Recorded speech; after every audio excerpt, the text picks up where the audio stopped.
Zero hunger. We at Aetan have recognized agricultural education uh, as a key player in achieving this aim.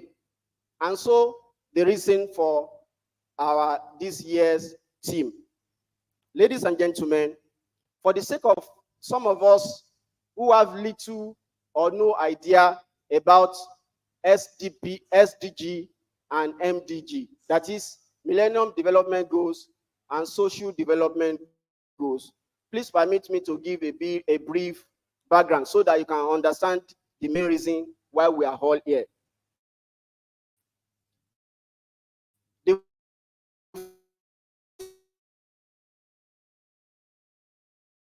first and the and it has only 8 goals.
the second goal of the SDG, which is zero hunger. And so, as we move on, we shall be taking we shall be taking them one after the other. That shows that Aetan is a formidable and reliable partner with United Nations in the achievement of this sustainable development goal. Ladies and gentlemen, the executive of this association deserves a round of applause. Can we jam our hands together for them? So that shows that you understand the reason why we are here today, to talk about how we are going to fight hunger and declare our society hunger free. Ladies and gentlemen, before I invite the LOC chairman, who will come and do justice to this particular subject of our interest in this conference, please permit me to recognize the the SSA to the Ogun State Government on Community Development, Architect Ranti Oreshile, who is ably represented by Mr. Adenike Adetayo. Please, a round of applause. Okay, you are there. You are welcome, sir. Thank you very much. You know, I told you earlier that this conference is a multi-stakeholder. We have the civil society in our midst. We have the traditional rulers. We have the farmers. We have the government agents, ably represented by Mr. Adenike Adetayo. We have our scholars, the scientists. The students are also here. Ladies and gentlemen, you are going to enjoy yourself today. Now, without wasting our time, I want to call on the LOC chairman, the local organizing committee chairman, to come and present his welcome address. Once again, can you please make welcome the LOC chairman of our association, Professor James Olanrewaju Sunday Banjo, for his welcome address.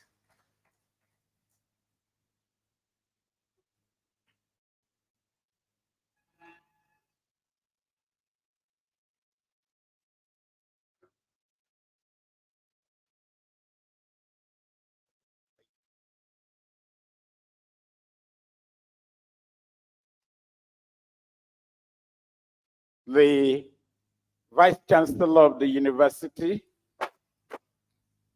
ably represented by my humble self, may I seek your indulgence for his absence. He's attending to some domestic and national issues. Let me also welcome the representative of the SSA, Mr. Adetayo. Let me welcome our royal father, a farmer par excellence, and a fellow of the Institute of Engineers, and a first-class engineering candidate of the great Akoka. Is no other person than Oba Olajide Ajede Ogiri Madagbo Akin Lodo. Ekalaye o. Ekalaye o. Ekalaye o. Coincidentally, some people were asking me, is the Kabiyesi your brother? I said, well, I'm his Oluomo. So if you have not met my Kabiyesi, you are meeting my Kabiyesi. Say Kabiyesi once again. I'm the Oluomo of the community. Now, let me not go further without recognizing Professor Oladeji in our midst. He's the lead paper presenter. We welcome him, as well as our national president, Professor of Professors, Professor Kanis Ikeoji from Delta State University. Put your hands together for him. Now, I want to recognize the General Secretary of the Association from Ebonyi State University, a great author and a prolific and erudite academic, Dr. Ndem, the General Secretary of the Association. Please step forward to occupy the front seat as well. Then the Vice President of the Association, Dr. Alawa, from the University of Calabar. Please step forward to join me. So I also recognize Dr. Ide from Delta State University, Abraka. Just remain where you are.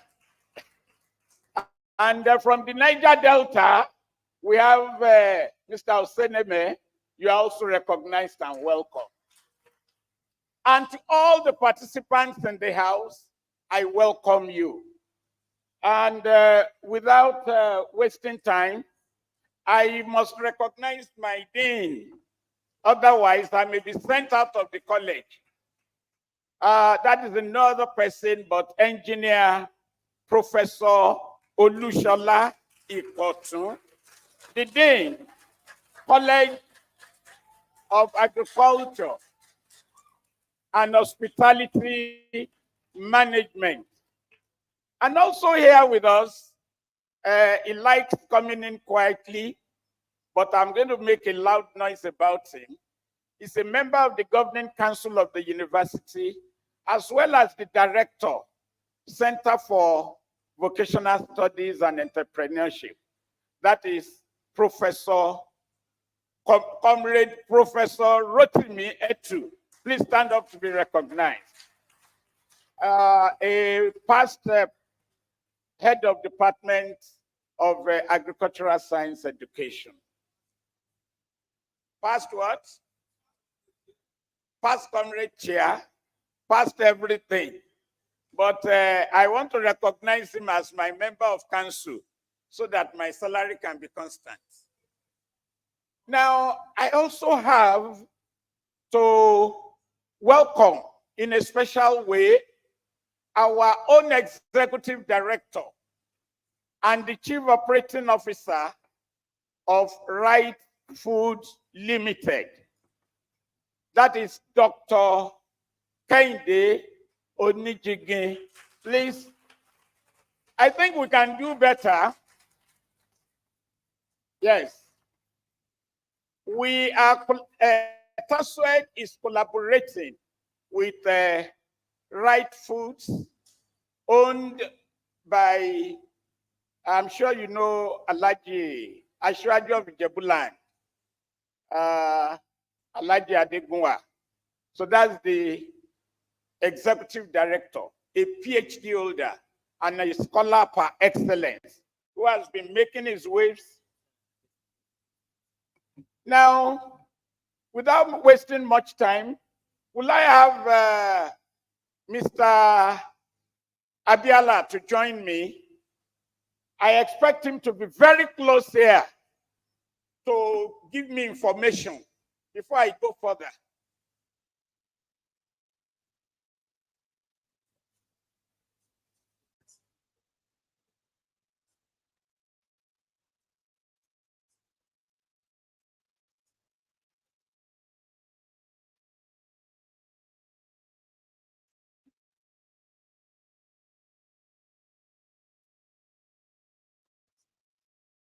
Also, hello?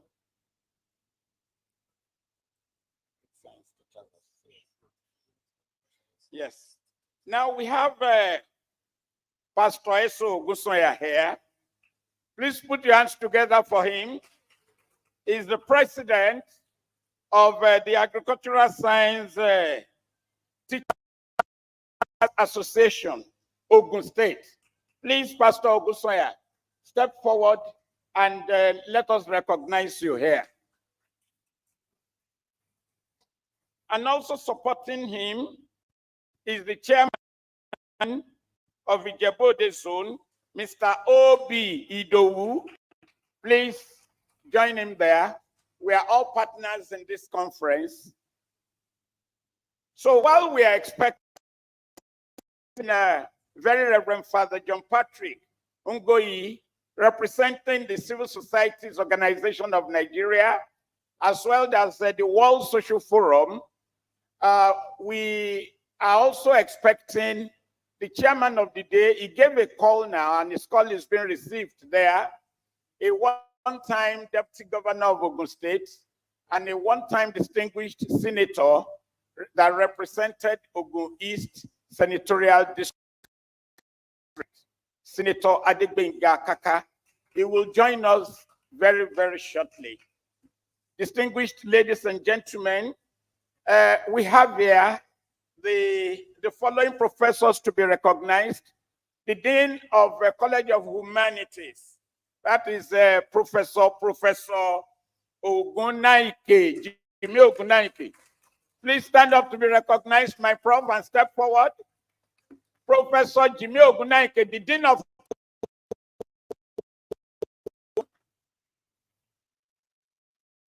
We are also recognizing Professor Abiodun Banjo, the former director, Center for Entrepreneurship Education. Please step forward to be recognized, please. And as well as all other professors in the house, I say welcome to all of you. And to my distinguished participants, I say welcome. And to the gentlemen of the press, I say welcome. And to my great and the greatest Nigerian students, great and the greatest Nigerian students, great Gogo, great Kulu Kulu. Yes, we recognize you and we welcome you. I want you to have a nice time here. You are the honor of today because you are the future of the world. Are you not? So we are trying to guarantee for you a sustainable environment through this conference. Take your notes and make sure you are part of the conference. I'm glad that you did not miss it.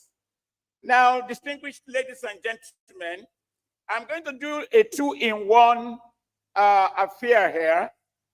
My distinguished Vice Chancellor, Professor Oluwole Banjo, who is unavoidably absent, has asked me to welcome you.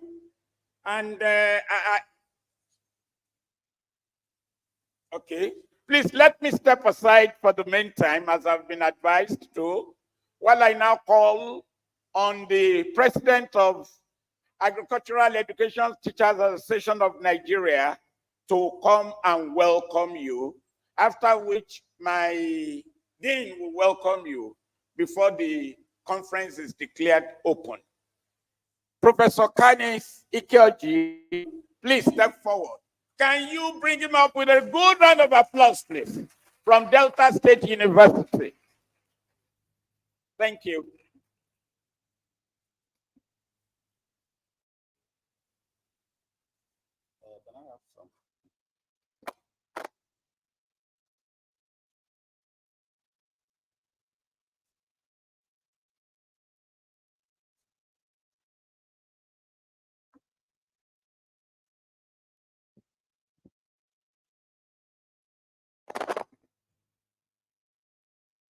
Mr.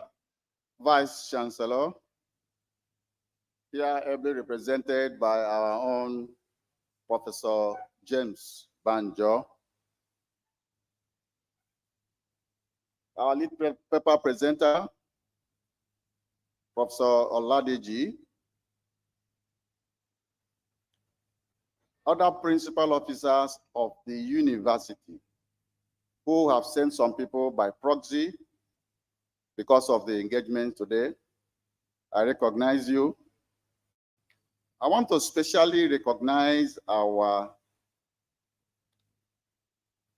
traditional ruler here in a very special way. Like somebody remarked, his presence here gives us assurance that we are supported from all angles, and especially from the home. So our traditional ruler here, I welcome you in a very special way. Thank you for coming, sir.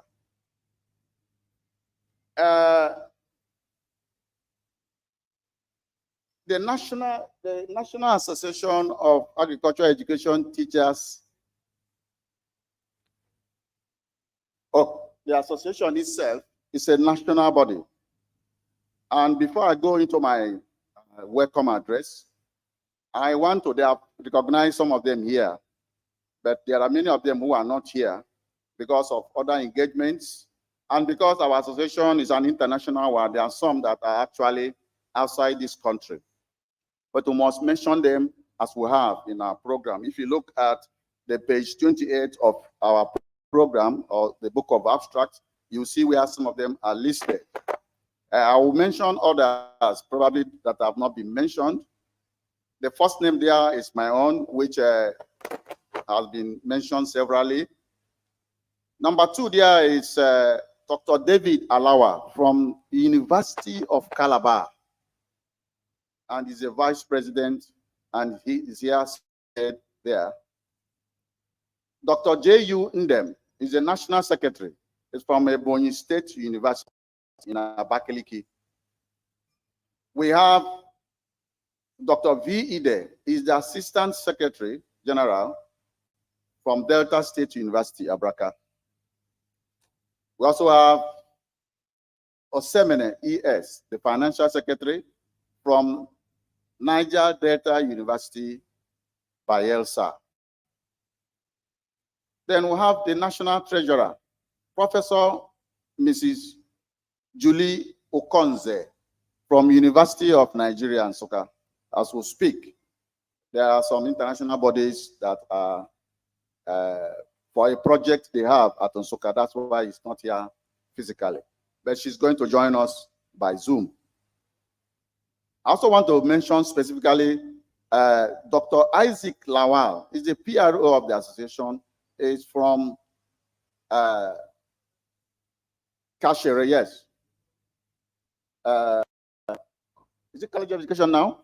Federal University of Kashere. Is here, Lawal. I think has he come over here? Please move over to this place, sir. Then Professor, yes, Professor is from, yes, we've talked well. Professor B.M. Ndomi is the editor-in-chief. He's from Modibo Adama University in Yola. Again, he's very tied down. He's also going to join us by Zoom. We have Dr. V.C. Aswa.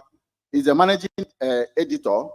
He is in Eswatini, the place you call Swaziland. He's also going to join us by Zoom. I want to give all of them, I want you to give them a round of applause because they have been strongly behind the successes of this association.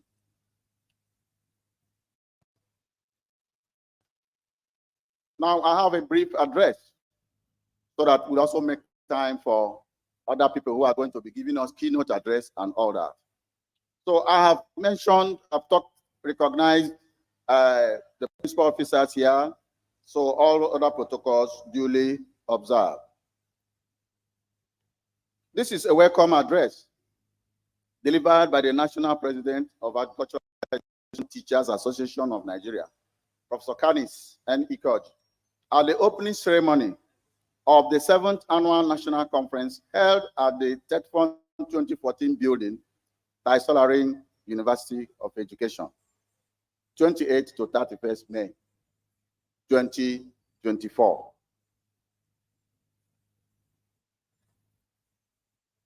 Ladies and gentlemen, I feel particularly honored and privileged to welcome this August audience gathered here for the 7th Annual National Conference of the Agricultural Education Teachers Association of Nigeria. The bid to host this conference came very strongly from the Professor James Banjo-led team that stormed the Aetan conference at Delta State University, Abraka. But they left no one in doubt about their readiness and determination to host this colorful conference. Now that we are here, witnessing the massive support by the university and a commendable state government presence, I can now better understand the confidence displayed by those who attended the 6th annual conference from here. This is a testament to the boundless natural and favorable environment provided by the Southwest Zone of the association, which begs to be harnessed by academics, farmers, government agencies, and the international community pursuant to achieving the global sustainable development goals. The theme of this year's conference, Agricultural Education, Training, and Attainment of Zero Hunger, was carefully chosen in this era of soaring food prices, reduced access to nutritious food by a large number of people in the population, and a declining capacity of universities and other tertiary institutions to provide graduates with requisite skills to invest in agricultural production and entrepreneurship ventures in the vast opportunities that exist in the agricultural and natural resources industry in Nigeria and the African continent. The Sustainable Development Goal 2, which is zero hunger, targets to end all forms of hunger and malnutrition by 2030 and ensure that all people have sufficient and nutritious food all year round. This target is achievable by promoting sustainable agricultural practices and supporting small-scale farmers. Agricultural education and training is the core mandate of all agricultural disciplines in the universities, colleges of education, polytechnics, and vocational and adult education centers across Nigeria. All academic stakeholders in this knowledge and skill acquisition mandate that are those in agricultural education, extension, agronomy, animal science and fishery, agricultural economics, soil science, forestry and wildlife, home economics, and hospitality management. They have a duty to not only seek innovative ways to produce more food, but actively get involved in sharing information and training young farmers to be equipped with the skills and abilities to venture into self-employment and job creation. This conference undoubtedly provides a fertile ground for a robust intellectual discourse that can generate workable and innovative ideas for action towards achieving food security, which is the primary component of zero hunger. May I use this opportunity to remark that the Aetan was and is still the major component of the Association of Vocational and Technical Educators of Nigeria. But the pivotal role played by agriculture in shaping the economy of nations provided an overwhelming reason to create a more focused association to interface with national and international bodies to address educational and research issues facing the agriculture industry. Hence, this association came into existence in 2015 with its maiden conference held at Ebonyi State University in 2016. The association was received with a high sense of acceptance and support across the 6 geopolitical zones of Nigeria. This can be appreciated by the successful publication of 14 issues in 7 volumes of the Journal of Agricultural Education Teachers Association of Nigeria, which has offered a unique opportunity for various practitioners in agriculture to share research ideas. Many universities and colleges today can display our uniquely designed journals in their libraries across Nigeria and beyond. Membership of this association is international as we speak. The association is now poised to go fully online to make it a Google Scholar Index for more visibility. We therefore call on all professionals and practitioners in the agriculture industry to take full advantage of this opportunity to contribute to our highly rated journal, to share their research information to boost the agricultural education and training process. May I conclude by once again welcoming all participants to this conference, both physical and virtual, and to wish all fruitful deliberation during the various sessions. I want to especially thank the Vice Chancellor of TASWED, Professor O.S. Banjo, and his management team for this rare opportunity to host the 7th National Conference of our association. I also want to extend my appreciation on behalf of the association to the Governor, His Excellency Prince Dapo Abiodun, CFR, who has shown substantial goodwill by his support for this conference. Also appreciated are the Commissioners of Education, Professor Abayomi Arigbadu Babu, and Commissioner for Agriculture and Food Security, Mr. Bolo Owotomo, for their support. Finally, I want to thank the LOC, led by Professor James O.S. Banjo, for working tirelessly to put together this wonderful conference. Thank you all for listening.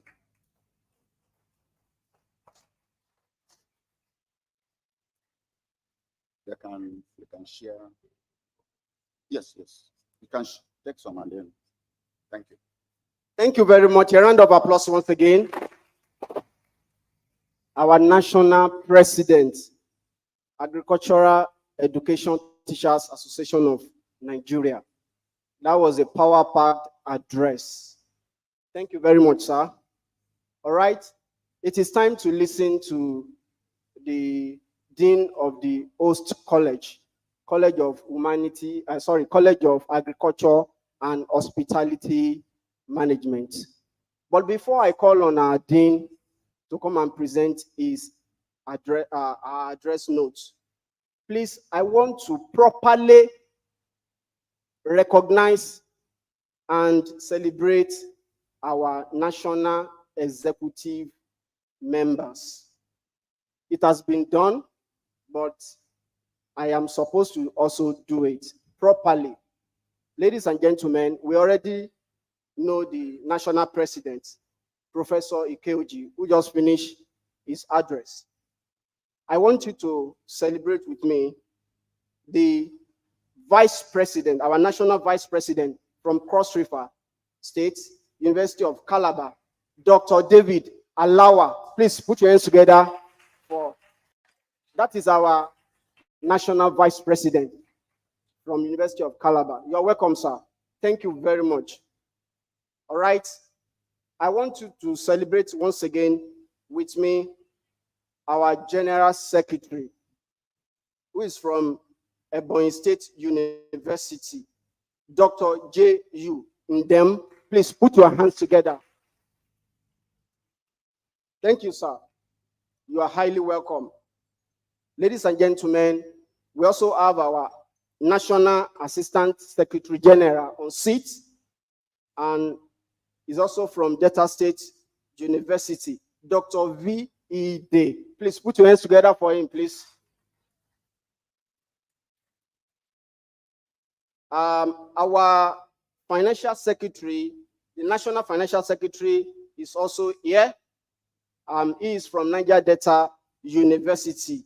Distinguished guests, ladies and gentlemen, please make welcome with me Dr. E.S. Osemene. Please put your hands together for him, please. All right. Our treasurer is also in the building. Ladies and gentlemen, our treasurer is from University of Nigeria, Nsukka, Professor J.A. Ukonze. Please put your hands together for our treasurer. Our PRO is from Gombe State, Federal University, Kashere, Gombe State.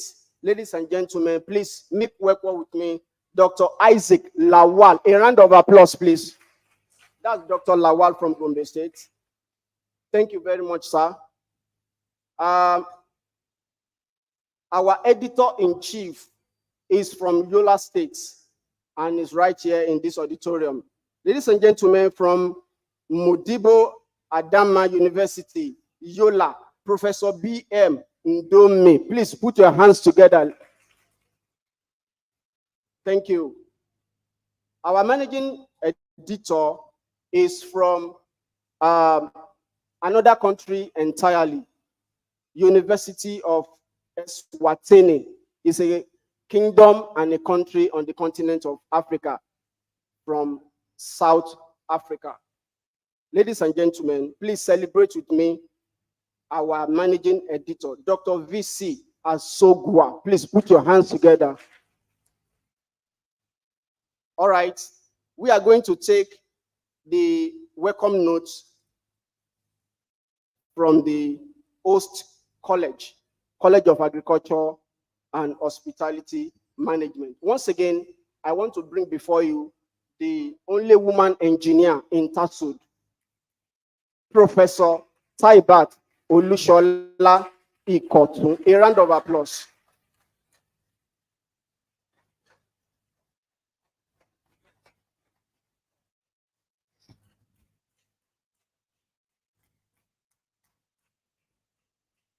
I want to stand on the existing protocol.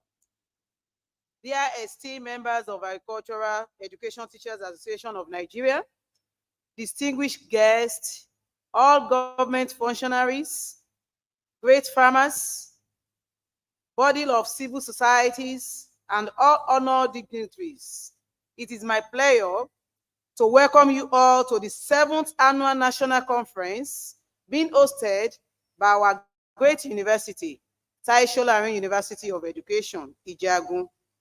I am thrilled to see so many dedicated professionals gathered here today, and this shows that this year's conference is taking a multi-stakeholders approach. Hence, we are united by a shared passion for agricultural education and a commitment to achieving zero hunger in Africa. As we gather here today, under the theme Agricultural Education and Training for the Attainment of Zero Hunger in Africa, we acknowledge the critical role that agricultural education plays in empowering our youths, promoting food security, and driving sustainable development. The multi-stakeholders approach of the conference is essential as it brings together diverse perspectives, fosters collaborative problem solving, and ensures inclusive decision-making by engaging stakeholders from various sectors, including education, research, industry, and farming. The conference can develop comprehensive solutions that addresses the entire agricultural value chain. This collective approach enhances the implementation of conference outcomes, strengthens advocacy, and amplifies the voice of the agricultural education community, ultimately driving meaningful change towards achieving zero hunger in Africa. Over the next few days, we will engage in meaningful discussions, working together sharing innovative ideas, and learning from each other's experiences, knowledge, building relationships, and establishing partnerships that can lead to effective solutions and sustainable impact. We will explore strategies for enhancing agricultural education, improving teacher capacity, and promoting agricultural entrepreneurship. Let us work together to harness the potential of agricultural education to transform our continent and achieve the United Nations Sustainable Development Goal of zero hunger. Thank you for your dedication and contribution to our noble profession. I wish you all a fruitful and enriching conference. You are all welcome. Thank you.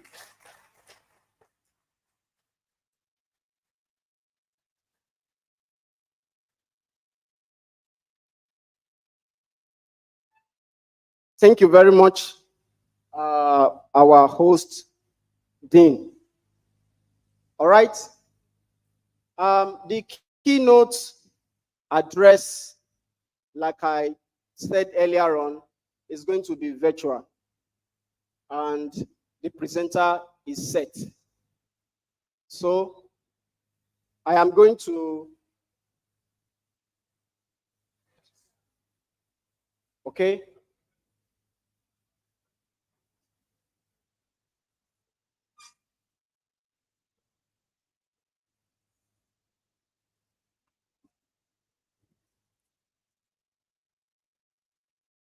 All right, the event has to be declared open by the chief host, the vice chancellor of the university, ably represented by the LOC chairman.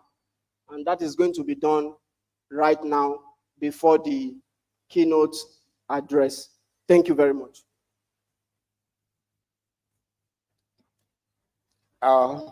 Once again, standing on the existing protocol, permit me to deliver the welcome address by the Vice Chancellor of the University, Professor Oluwole Banjo, Fellow Wildlife Society of Nigeria, FASN, FAIMP, DFISN.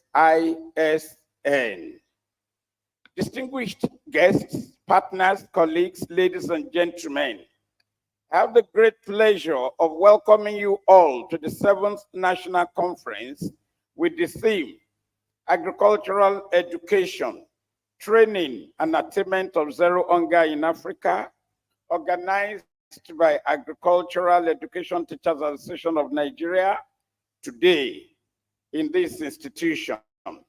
In order to achieve zero hunger in Nigeria and through Africa, I firmly believe that this 7th Annual National Conference will address research in field of agricultural education in collaboration with the private sector,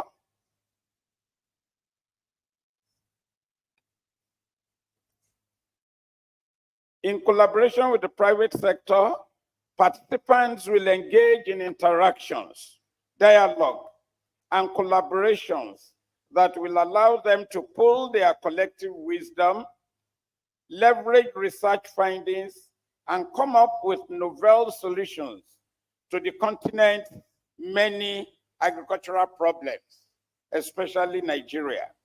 Dear participants, the industry faces a number of new issues, such as pests and disease outbreaks, land degradation, insecurity, conflicts between ranches and farmers, farmer kidnapping and murder, high input prices, difficult loan repayment, a variety of climate change effects, and many more.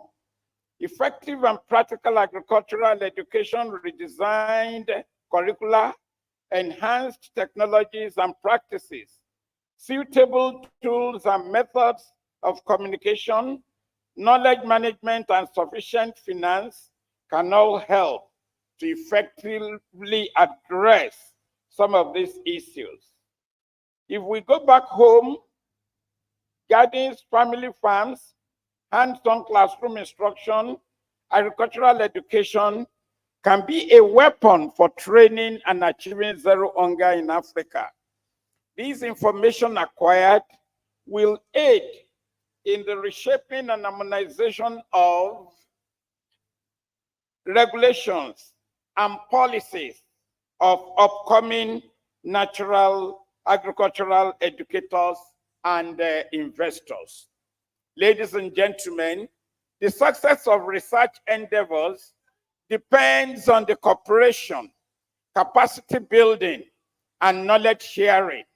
For this reason, I urge participants to consider realistic, suitable, and flexible strategies for knowledge and information exchange, as well as dissemination of technology. Given that the work we perform today has the ability to alter our agricultural sector tomorrow, the achievement of zero hunger in Africa and for future generations. Let us approach this conference with a sense of purpose and determination. Distinguished ladies and gentlemen, I encourage and urge everyone to actively participate, share your experience, and use this rare opportunity to interact and build partnerships.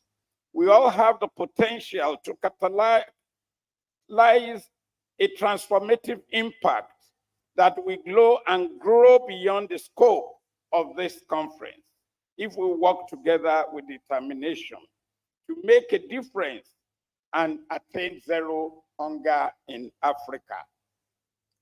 I express my gratitude to the national executives of Agricultural Education Teachers Association of Nigeria and acknowledge the efforts of the LOC members in organizing this year's conference in this my institution, which is ranked the first University of Education in Nigeria, second in Africa, and eighth in the entire world.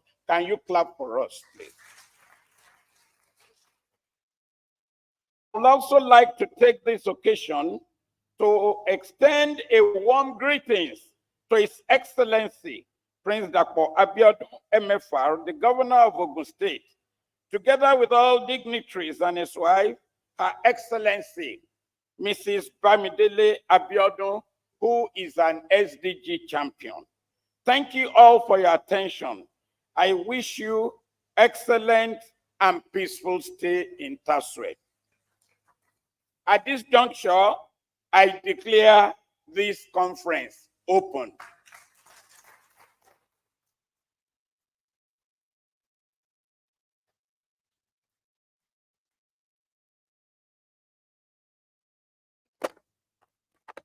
Thank you, sir. Mr. Vice Chancellor, ably represented by the LOC Chairman, Professor J.O.S. Banjo. While the Vice Chancellor's speech was on, the Chairman of the occasion came in and is right here on his seat on the high table. Ladies and gentlemen, I would like to, because he came in at the right time when he will be making his speech, so I would love to bring him to the podium. But before I do so, I want him to have a little rest while I recognize the list that I have in my hand. We have the representative of the national president of Association of Small Scale Agro Producer of Nigeria, Azapain, right here in our midst. Ladies and gentlemen, please make welcome Honorable Adeleke Mabinuri. A round of applause, please. I told you that this conference is multi-stakeholder. So we have the producers in our midst. Also, all right, let me go straight to the business of the day. And that is the welcome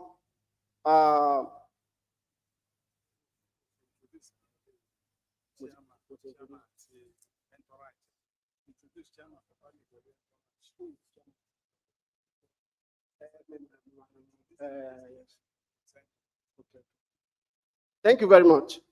All right.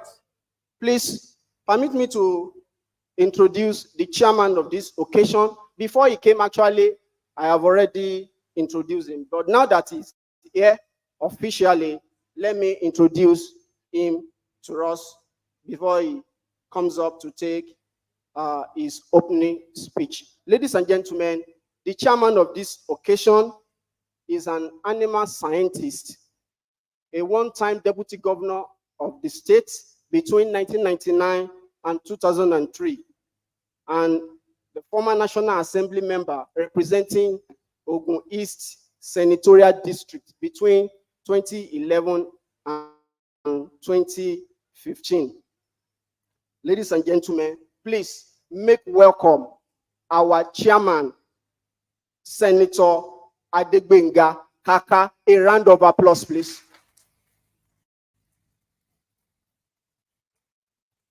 That's a distinguished senator. He came with his entourage.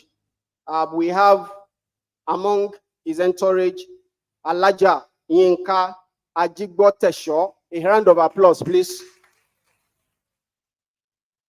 Also came with him Dr. T.M. Salisu, emeritus librarian. Please put your hands together for him, please.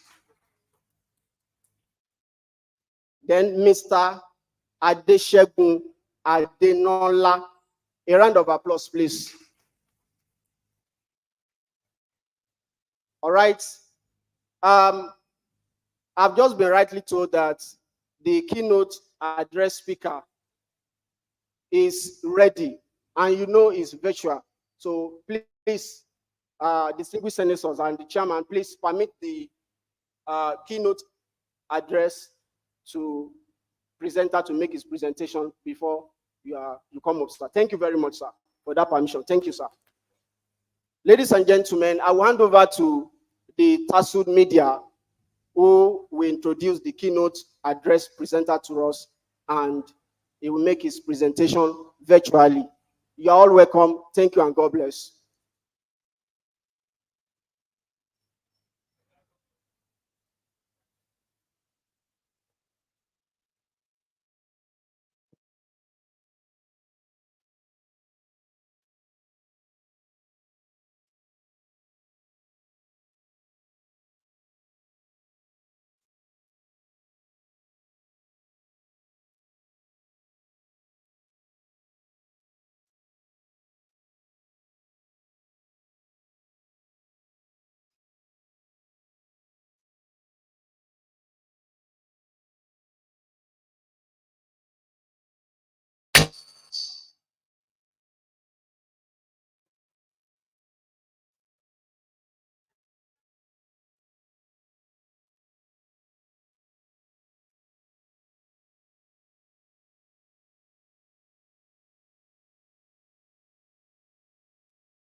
Hello.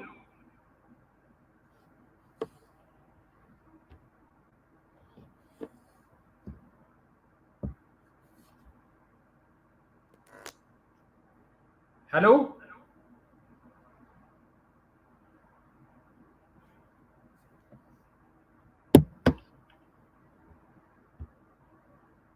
Hello?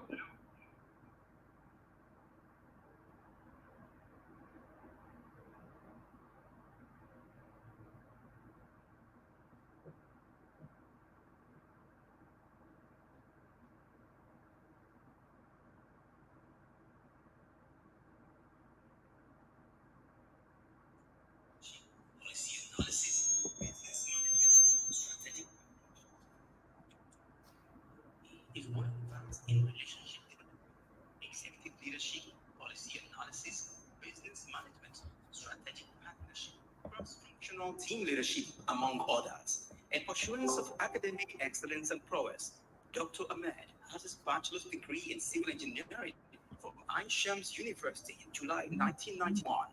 Proceeded to Zazazik University in 1992 and got Masters of Engineering in September 1996. In April 2001, the visionary Ahmed has another giant feather to his cap by bagging a Doctor of Philosophy PhD in Engineering from Zazazik University. Career-wise, Dr. Ahmed has occupied several outstanding positions and left remarkable landmarks. He was a researcher at National Research Institute of Astronomy and Geophysics, Cairo, Egypt. He also worked as researcher at Jombok National University. He was a scientific researcher at Korea Astronomy and Space Science Institute and occupied a leadership position as the head of science and technology and ICT at African Union Commission. Currently, Dr. Ahmed Hamdi is the executive director at African Union Scientific, Technical and Research Commission. Ladies and gentlemen, join me to welcome Dr. Ahmed Hamdi.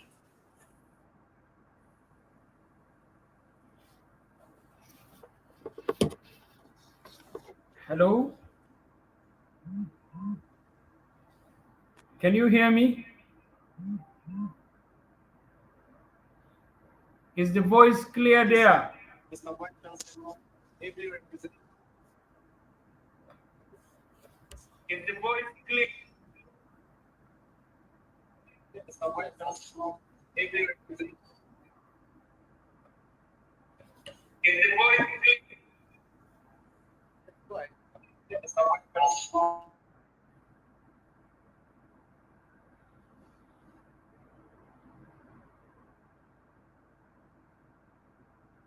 Hello?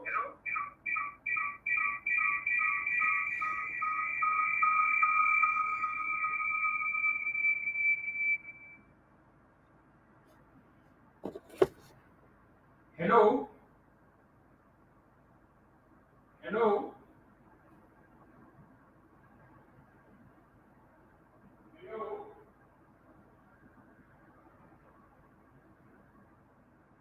Can you hear me?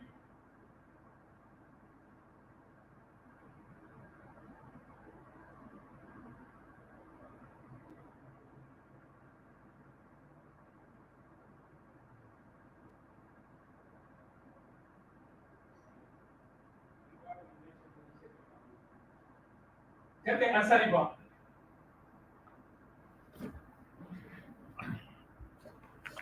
Hello? Hello?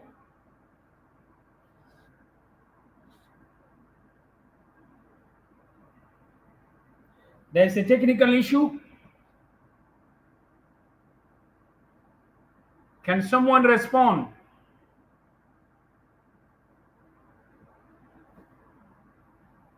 Sir, you can go ahead, sir. We have you, sir. You can go ahead, sir. Okay. Now, sorry for the technical issues. My name is Dr. Mohamed Kiari. I'm the scientific coordinator of the African Scientific Research and Innovation Council of the African Union. Unfortunately, Dr. Ahmed Hamdi is indisposed and unable to attend this auspicious gathering. The Vice Chancellor of the university, the reps of the SSA, Mr. Adetayo, the Royal Father, who is also a farmer, Oba Olajide, Ekalayo Kabesi, Professor Oladije, the lead paper presenter, the national president, CN Akeji, General Secretary of the Association, Dr. Adam, from my second home, Calabar, and the Vice President, Dr. Alao. All protocol observed. Distinguished guests, esteemed colleagues, ladies and gentlemen, and the students down there, it is a great pleasure and a profound sense of purpose that I stand before you virtually to discuss matters of immense significance. Our collective journey towards achieving Sustainable Development Goal 2, Zero Hunger. This ambitious goal aims not only to end the hunger, but also to achieve food security, improve nutrition, and promote sustainable agriculture in the context of Africa. This mission holds particular urgency and potential. It is also in agreement with Agenda 2063 of the African Union.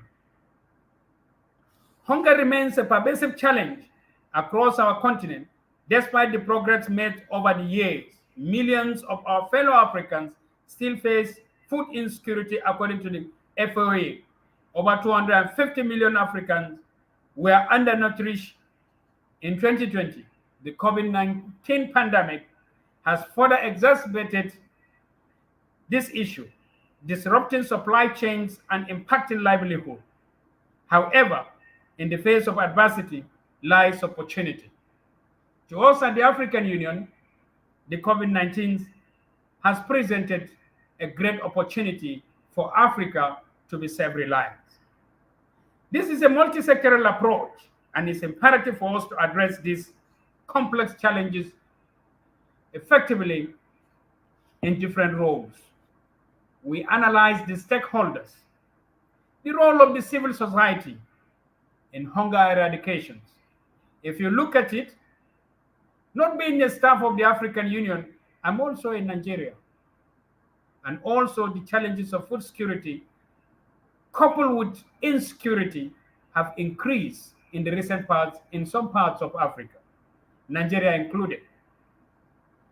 The civil society plays a critical role in bridging the gap between communities, government, and the stakeholders. This grassroots presence and a deep understanding of the local needs make indispensable in the fight against hunger. For instance, if we look at Actions Against Hunger, an NGO operating in 19 African countries, provided a life-saving treatment for over 3 million children suffering from acute malnutrition in 2020. An example of a successful initiative in a community garden established by the Alliance for Food Sovereignty in Africa, called APSA. This garden not only provides immediate food relief, but also empower community to produce their own food sustainably. By facilitating workshops on gardening techniques and nutrition, civil society ensures that communities are resilient and self-reliant. Because I still remember when I was a kid, in most of the houses in our community, we do have a backyard garden, and we produce most of these little needs for our homes. In Uganda, for instance, APSA supported a garden, have improved food security for over 2,000 households. Empowering educators and strengthening agricultural education. This is the theme of the songs. And the association, Aetan, Agricultural Education Teachers Association of Nigeria. Teachers and educational institutions are the bedrock of knowledge dissemination globally, and agricultural education must be prioritized to equip the next generations with the skills and the knowledge necessary for sustainable farming. Programs like 1 Acre Fund, school garden initiatives in Kenya, integrate agricultural education into the school's curriculum. Teaching students practical farming skills alongside their regular studies. 1 Acre Fund supports over 1 million stakeholders, smallholder farmers across East Africa, providing them with the seeds, fertilizers, and the training. Universities and vocational training centers should offer specialized courses in modern agricultural practice, agribusiness management, and the use of technology in farming. The irony of agriculture, particularly, I can give example of head and the chicken situation, egg and the chicken situation. Now, the staple foods are very expensive, and these animals need foods to grow, particularly poultry farming. It is invariably, is directly proportional that the animal beef and other poultry and the animal products will be expensive because those animals they rely on also agricultural products to feed and grow. So the use of technology in farming, the University of Cape Coast in Ghana, for example, has developed programs that combine traditional agriculture studies with the courses in agricultural technology, entrepreneurship, and preparing students to become innovative leaders in the agricultural sector. Whether we like it or not, in most of our universities, the curriculum of general studies teaches us history, science, and other things for all science and non-science students. That's why it is called GST, General Studies. However, if I have my means, I will appeal that agriculture should be taught in all this and agri-entrepreneurship. I have my reason.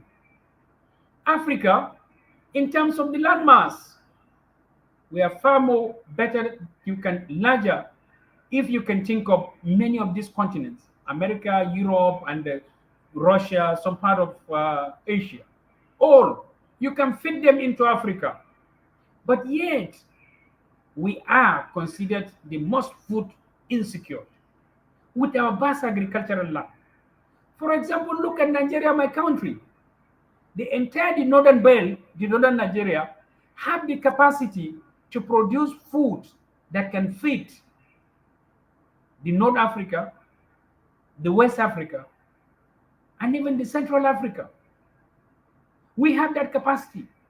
Go to my village and just throw a seed, a mango seed. Without taking care of it, it will germinate and grow. Our land is fertile. But yet, we don't have. We are food insecure.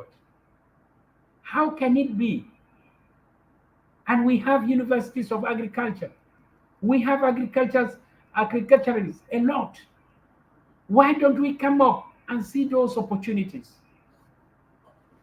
Under the government policies and strategic intervention, government have a pivotal role in creating an enabling environment for the eradication of hunger. This involves formulating and implementing policies that support smallholder farmers, invest in agricultural infrastructure, and promote access to market. Rwanda Crop Intensification Program (CIP) is a prime example of a successful government initiative by providing subsidized seeds and fertilizer. The program has significantly increased crop yield. Since its inception in 2007, the program has quadrupled maize production and doubled wheat production, benefited over 1.5 million farmers. Furthermore, government can establish safety nets such as cash transfer program and food aid to protect the most vulnerable populations. Ethiopia's productive safety net program has been successful in providing food and income supports to the millions of rural household holders, thereby reducing hunger and building resilience since it launched in 2005. Has reached over 8 million people annually, contributing to the significant reduction in the national poverty rate. Farmers have central stakeholders. Farmers are at the heart of our quest for food security. Empowering farmers through access to resources, education, and technology is crucial. The African Fertilizer and Agribusiness Partnership, APAP, works to provide smallholder farmers with access to quality fertilizers and training on their effective use and leading to improved crop yield. In Ghana, APAP have supported over 200,000 farmers, resulting in a 30% increase in crop production. Moreover, initiatives like the Digital Green in Ethiopia use video-based training to educate farmers on best practices in agriculture, ensuring that knowledge reaches even the most remote areas. Digital Green's approach has reached over 2 million farmers in India and Africa, improving farming practices and productivity. Farmers should be encouraged to form cooperatives, which can enhance their bargaining power, reduce costs, and improve access to market. The success of dairy cooperatives in Kenya illustrates the power of collective action. The farmers together work together to process and market their milk, increasing their income, and the food security eventually will be attained. Harnessing the power of biotechnology. Biotechnology offers promising solutions to some of the most pressing and agricultural challenges. Crops that are resistant to pests, disease, and extreme weather conditions can significantly boost yield. For instance, BT cottons in Burkina Faso has been shown to reduce pesticide use by 70%. Brown stick cassava in Uganda have also been an example. Biotechnology can also improve the nutritional content of crops. The development of biofortified crops like the orange flesh sweet potatoes, rich in vitamin A, help combat nutrition in children. Harvest Plus and other programs are testimony. Recently, artificial intelligence and digital agriculture technologies are transforming agriculture globally. In Africa, this technology can be leveraged to optimize farming practices, predict crop yield, and manage resources efficiently. AI-driven tools, those developed by Hello Tractors in Nigeria, enable farmers to access tractor services on demand, increase their productivity. Hello Tractor has connected over 75,000 farmers to tractor owners, resulting in 200% increase in productivity. This is kudos to Nigeria. Digital platforms like the M-Farm in Kenya provide farmers with the real-time market prices and connect them with the buyers, ensuring they get fair prices to their product. Similarly, the use of drones for precision agriculture has seen in projects like aerobotics in South Africa help farmers monitor crop health, optimize input, and increase yield. Aerobotics technology has been used on over 1 million hectares of farmland, improving productivity and sustainability. At the African Union ASRI office, we launched a scholarship called the ASRI Scholarship Program, and currently it is advertised. If you log on to our website, we are training PhDs in different endeavors of field, endeavors of science. One of it is called the digital agriculture. In partnership with the Euro University of Morocco, Euro Mediterranean University in Morocco, and we have achieved a lot of success. In partnership with Google, where sensors are developed, attached to each crop, and the crop sends signal to the central control stations that so-so plant is in need of certain quantity of fertilizer, is in need of certain quantity of water, and it needs of certain quantity of things. Anything that it needs, it sends, and immediately a drone will be triggered, and it goes to that specific location and supply that plant with the need, and thereby saving a lot of quantity of fertilizer, lot of quantity of water in where desert is more prominent.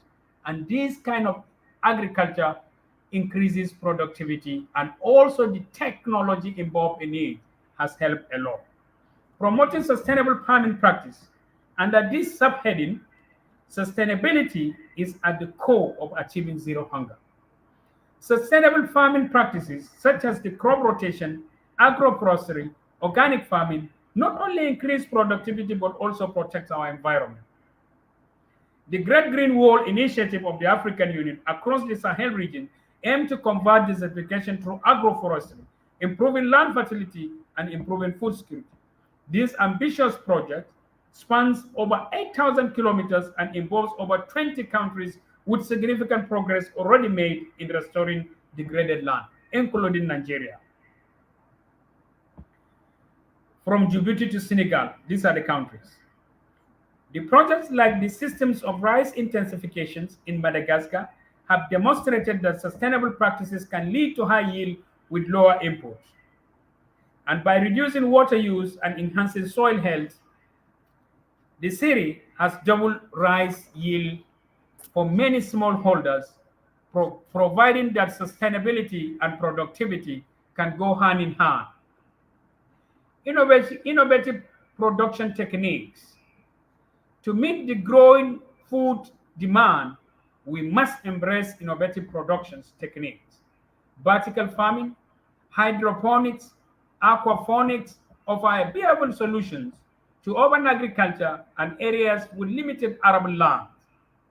Thank God we have a vast arable land in Nigeria. Urban farming in cities like Lagos and Johannesburg are using a vertical farming to produce fresh vegetables, reducing the dependency on rural farms and shortening supply chain. In Johannesburg, the Sky Farms initiative has successfully integrated the vertical farming into urban settling, providing fresh produce to local communities. Hydroponic systems, such as those implemented by the Hydroponics Africa in Kenya, allow farmers to grow crops with minimal water and soil, making it possible to cultivate food in arid regions. Hydroponic Africa has enabled over 5,000 farmers to increase their yield by up to 300%, demonstrating the potential of these techniques and enhance production and security. I don't want to boil you down a lot. In conclusion, ladies and gentlemen, the journey to achieving zero hunger in Africa demands holistic and integrated approach.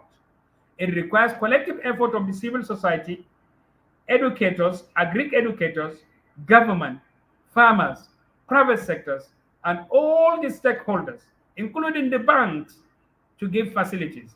By working together, we can create resilient food system, empower our communities, and ensure that no African goes to bed hungry. Ladies and gentlemen, let us commit to this noble cause with determination and solidarity. The realization of the SDG Goal 2 and the Agenda 2063 and also the CADEP is not just a possibility, it is our responsibility. Together, we can make hunger a thing of the past and pave way for a prosperous and food-secured Africa and Nigeria. Thank you very much for listening to this keynote address. Thank you.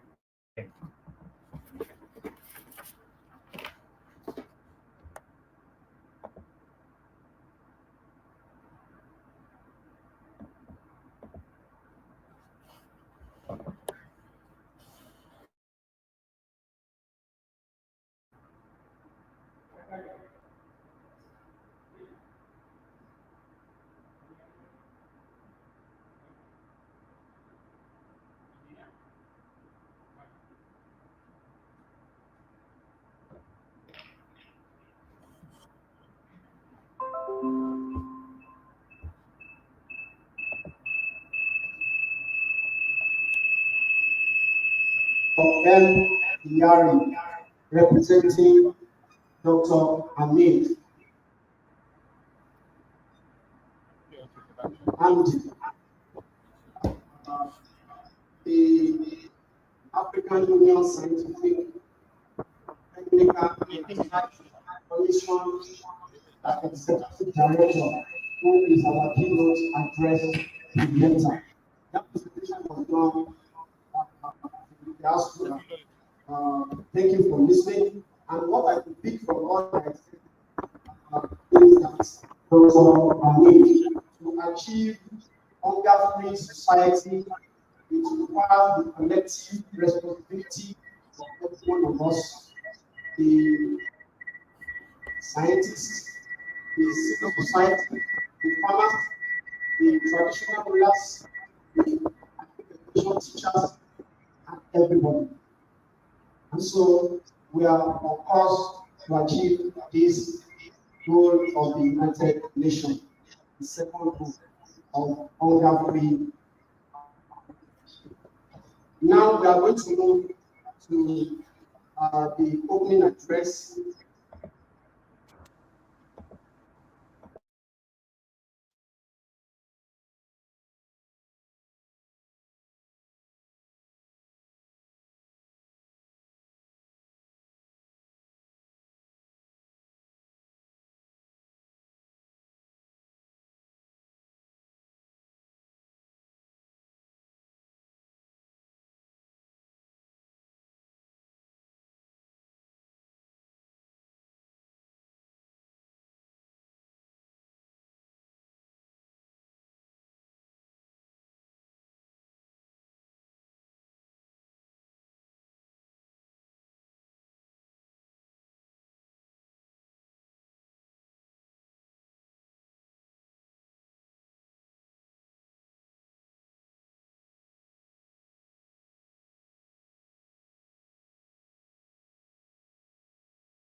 And if you make it too low, you know what the outcome will be.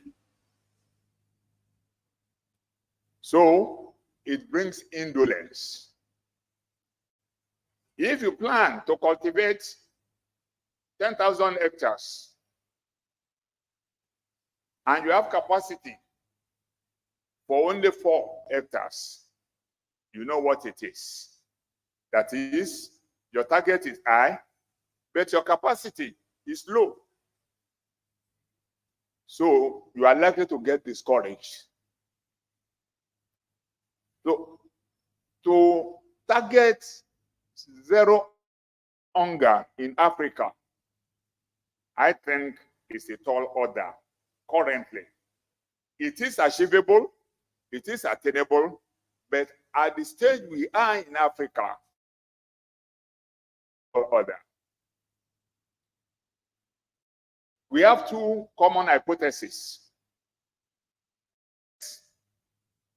And you are able to meet up with it. That is achievement progression hypothesis. Once you achieve, you will be encouraged to do more. Corollarily, if you get and you are unable to meet up, the natural thing is you get discouraged and you regress. If you like, call it failure regression hypothesis. From there, you can draw up your theory. I'm not an academic. You have introduced me, you've heard something about me. I'm not an academic. I only managed to steal the show for 1 year as a teacher. So with that, we need to come back home. I think it was in year 2003 in Mozambique. The whole of Africa, they came together in Maputo. And from the annual conference like this, they came to the conclusion and a declaration was signed by our respective leaders, the head of states of the different nations that were present, to the effect that all African countries must devote minimum of 10% over the next 5 years to agriculture. Don't trouble, don't trouble. It's rather unfortunate that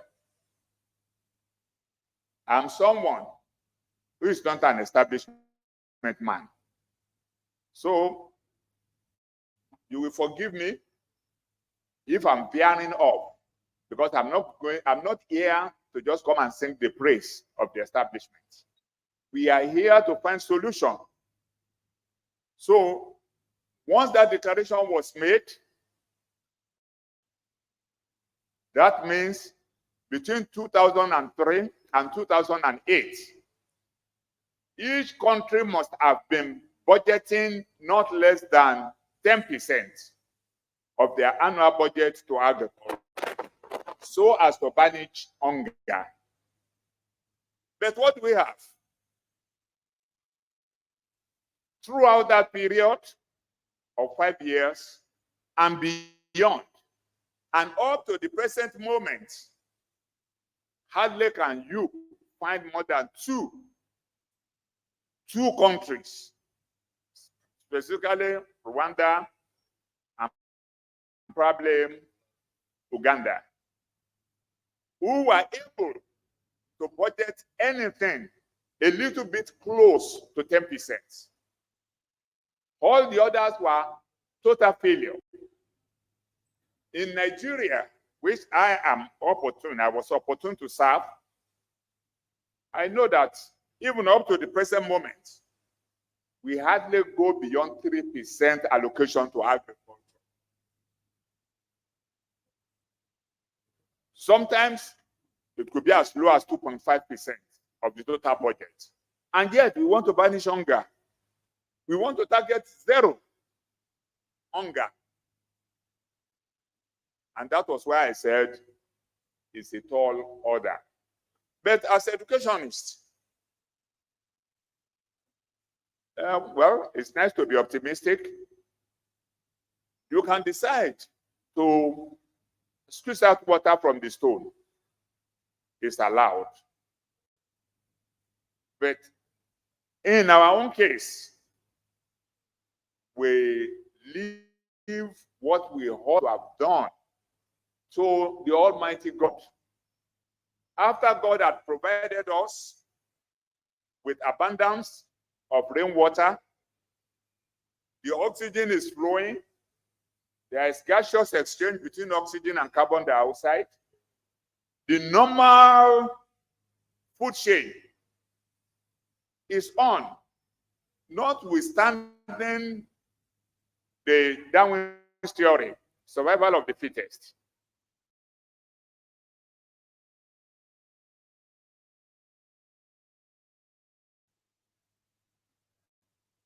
Factors had been extinguished. They are still existing. You get to the water, you find the fishes. Despite our voracious appetite to keep on taking from the water without returning anything there. And if we must sustain the sustainability we mentioned, we just have to ensure that whatever we take out of the ecosystem, we find a way of replenishing it. As we are talking of the fishes, we are talking of the livestock. Ditto for the plants. You remove a tree from the forest to replant at least 4 as a replacement something. So as you do exploitation, you also must learn to do silviculture, where trees are replaced. But what do we have? Even the one we took loan over years from African Development Bank and the World Bank to plant. You see people, because they want to make more, because they want to cook and eat, you see them going to the forest. What we took loans, several million of dollars to plant, you find people cutting the trees even before they reach the required gap. We had target, we had plan, especially in the south, for pulpwood production. Massive planting were done, but most of the trees are wasted. They make billet out of it and export it to China and other foreign countries. By the time they made the billets, what is left in the forest to rot away, depicting how wasteful we are. All those branches, though not yet matured, that were left to be wasted, can be turned into toothpick, can be turned into matches, can be turned into all these wood spoon for making amala and all other things. There are so many things we can do, but we allow it to rot away in the forest. You go in there, you are bound to weep. While that one was going on, I know, thank God, that I'm having Professor Olajide here. He's a great UIte, and I give him the respect. Not only being a great UIte, he happened to be an extension man. As Commissioner for Agriculture and Natural Resources, between 1988 and 1992, we got loan to ensure that the agri-development projects were given the deserved attention. Though we fail in our responsibilities by allowing those foreigners who are granting us the loan to be the one to dictate what we are going to use the loan for. The vehicle we are going to use for the extension agents were all imported. Not even from our own National Assembly, the assemblage of cars. We were not patronizing. Everything were imported. Ditto for the motorcycle. And at the end of the day, yes, we achieved good results. And my own state happened to be one of the best in the whole country in terms of execution of the project. The history is there for anybody. You can carry out your research and you will see that what I'm telling you is just the truth. But immediately after our exit and the loan stopped, we discovered that there was no sustenance. The motorcycle that extension agent will use to penetrate each of the farming communities broke down, disappeared from the system. Ditto for the cars, the block extension agents cannot work. Until today, nobody is out to train the farmer. So coming here to sit down in the conference, I would say it's like having a wheelbarrow. You take the wheelbarrow to your farm, or you, after loading it with whatever, whether it is input or output, you load it. If you fail to lift it and let it rest on the one tire, and you now apply force to push, nothing moves. Nothing moves. So if whatever you are doing, you don't practicalize it, then it's like coming to waste time and wasting money as we used to do. And I want to let you know that with all the researches we have been doing, with all the teaching we have been carrying out, the best idea you might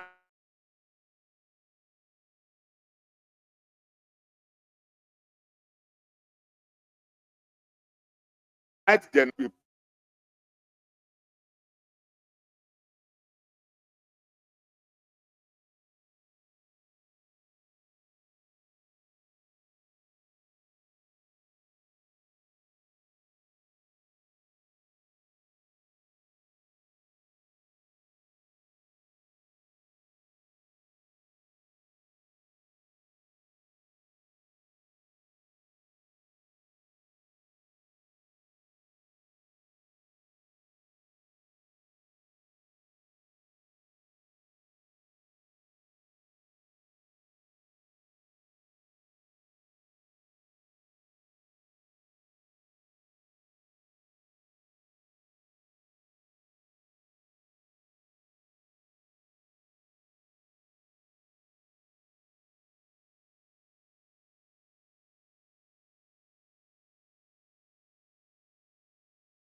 return with sheet, the droppings.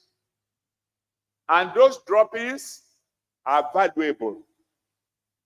In my farm, we used to flush it out, having problem to solve it. Until the malams came,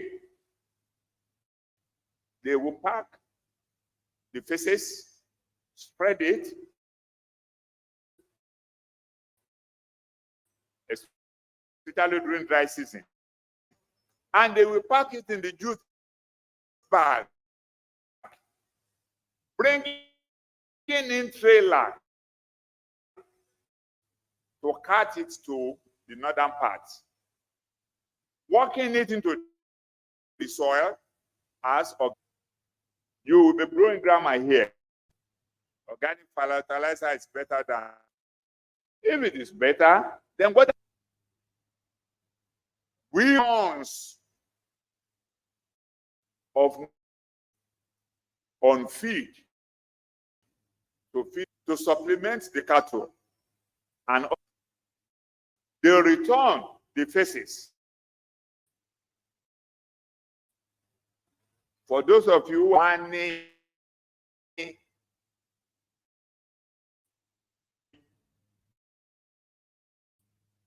kò dára ní mọ́ṣáláṣí, yet ìtàn adìyẹ ó dá lórí. I mean, I will interpret it because I know this is an international something. The question is that the sheet is not good in the mosque. On normal days, the type of chicken is good on the plate of rice. So if you love the thigh and you take it, then rub the sheets and make sure you get it dried up. Find a way of working it back into the soil. Let the nitrogen content be recycled. These are the essential things, and we know what it is. We are talking of gas, liquefied gas. When in actual fact,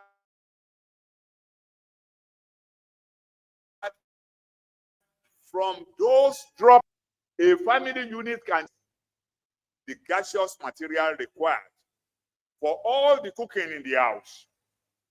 It has been practicalized, and we have found it to be very feasible. In India, a household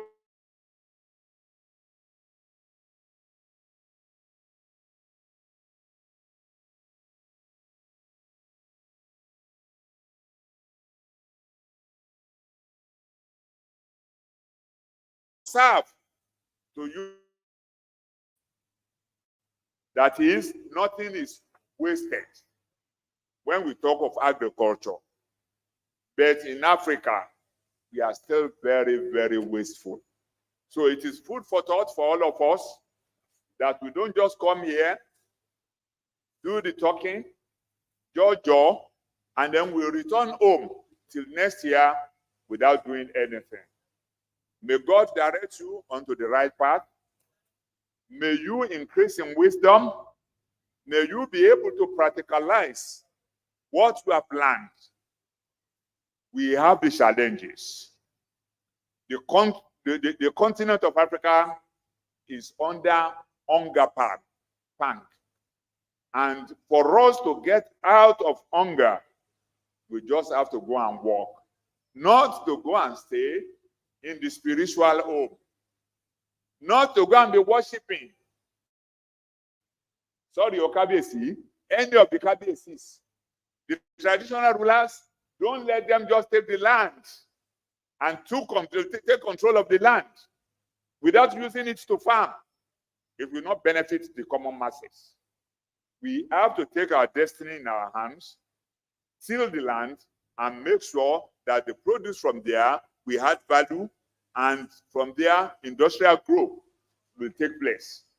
It is then we can be talking of zero hunger. Thank you, and God bless.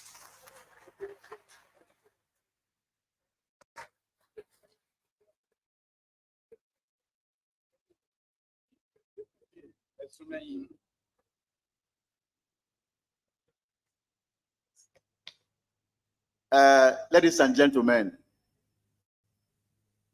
I want to remark here that in only a few places have I gone to see such a humble man who has been a deputy governor, who was is still a senator, because once a senator, always a senator. And he has even given us another lecture. The association recognizes his contribution in several ways. But today, we have a little presentation to make to him for his contributions towards achieving zero hunger and for quality representation of his people in all the places he has been. And so on behalf of the Association, Agricultural Education Teachers Association of Nigeria, will make this presentation to him today.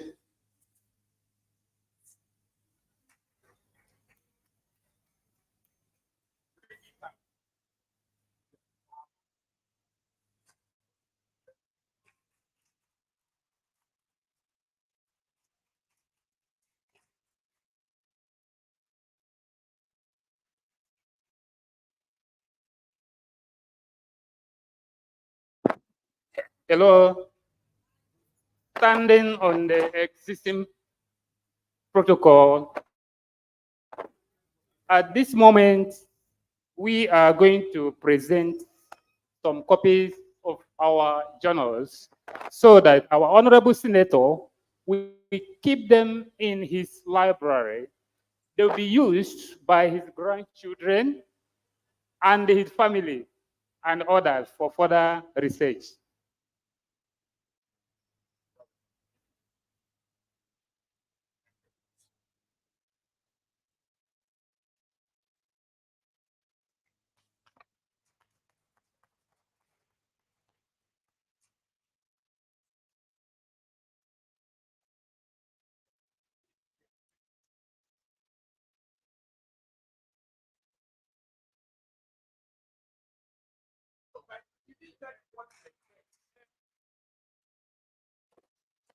The senator, hello,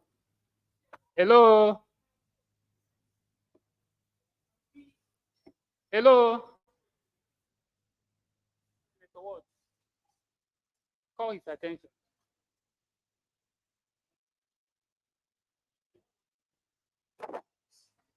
We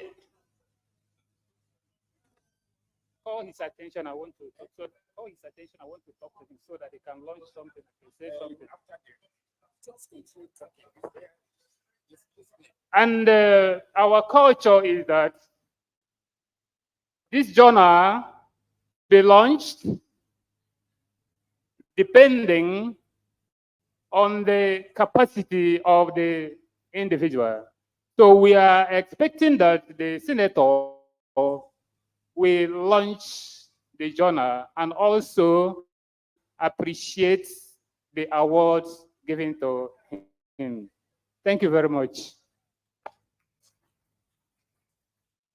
Now, the executive director of Right Foods, has a board meeting by 1:30.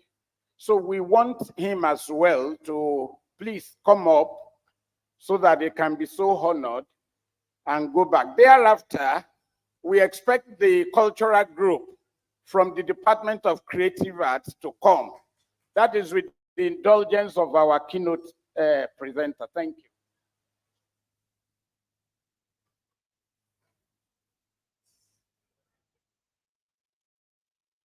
Once again, all courtesies duly extended. I was asked to come and be the chairman of the occasion, but there was no hint of any award coming my way. Nonetheless, I remain grateful for the honor not only done to me, but of course, to all those who have contributed in one way or the other to make me who I am. Starting from my parents to all my teachers and my seniors in school, my mates, my junior, and all associates, including those great UIs. They have contributed in no small measure to what I am today. To those who remain in education as teachers and lecturers, I recognize all of you because I was once a teacher, but it turned out that I was an uncertificated teacher. And that means they normally ridicule us. And that's why I had to look for something more practical. For the past 35 years, I've been on my farm and I'm enjoying everything of the serene atmosphere in the farm. So I thank you for the honor. And since I delivered another lecture as somebody made reference to, I think you should just go and calculate. I think it should be per second, because when you deliver lecture, you calculate per hour, then calculate my own per second, so that maybe from the payment, I will be able to contribute something. Am I communicating? So I'm awaiting. When you settle my bill, then I will settle your own bill. Maybe it's going to be a fixed percentage, I don't know. But Kabesi is telling me that I should give something in advance. So as a result, I pledge 100,000 naira. Thank you. Thank you very much, our honorable senator. He has done it. Give him once more a round of applause. We therefore invite the awardees. Dr. Kehinde Onijigi, the Executive Director and Chief Operating Officer, Right Foods Limited, Lagos and Ososa, should please advance for the recognition. SPFC.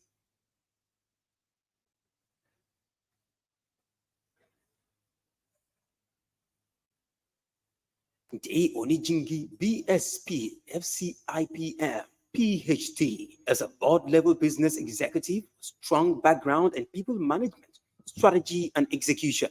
He has a demonstrated history of value creation in the manufacturing and financial services industry, skilled in strategy, manufacturing process involvement, supply chain operations, legal and regulatory matters consulting, change and turnaround management, and strong business partnership with 2 Doctor of Philosophy focused in human resource management and strategic management. He is also a certified balanced scorecard professional, BSP, from George Washington University, USA, and Balanced Scorecard Institute, West Africa. He joined the service of Right Food Limited in October 2019 as the head human resource and administration, where he was responsible for the people management strategy and execution, among other business management functions, until his appointment as the Executive Director, Chief Operating Officer of Rights Food Limited, the manufacturer of a proudly Nigerian Biggie brands. Dr. Onijingi is a fellow FCIPM of the Chartered Institute of Personnel Management in Nigeria. Dr. Onijingi has served as a subject matter expert for the HR body of knowledge in the last 15 years. He was also on the ad hoc committee for the review of the Nigeria Labour Act for the National Assembly's consideration, and currently on an ad hoc committee for the review of national minimum wage. Dr. Onijingi is a devout Christian, a pastor, and happily married to Yemi Onijingi, and the marriage is blessed with 3 godly boys. Ladies and gentlemen, I present to you Dr. Kehinde Onijingi.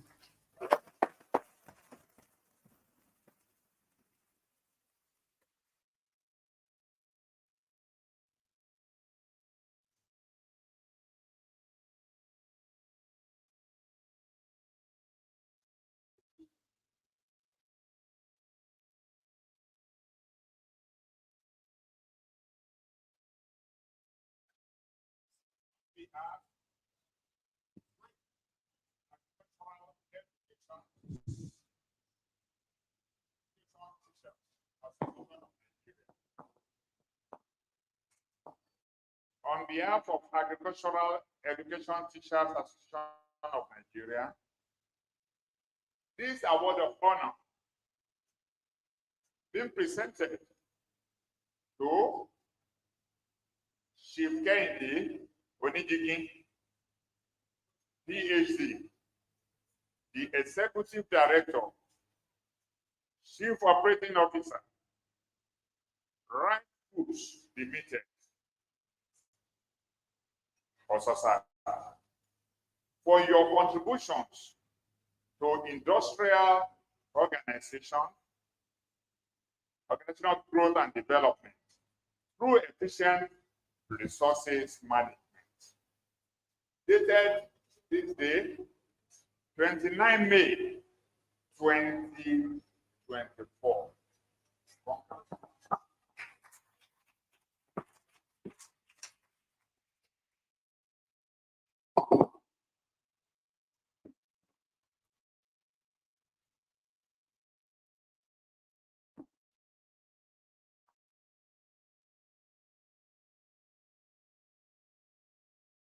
Thank you very much, our Senator and Honorable.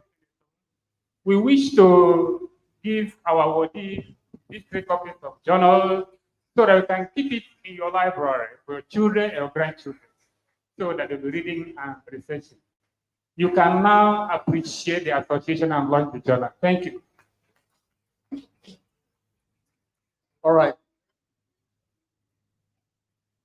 All right, thank you very much. Let me first of all appreciate the organizer of this conference for finding me worthy of recognition today.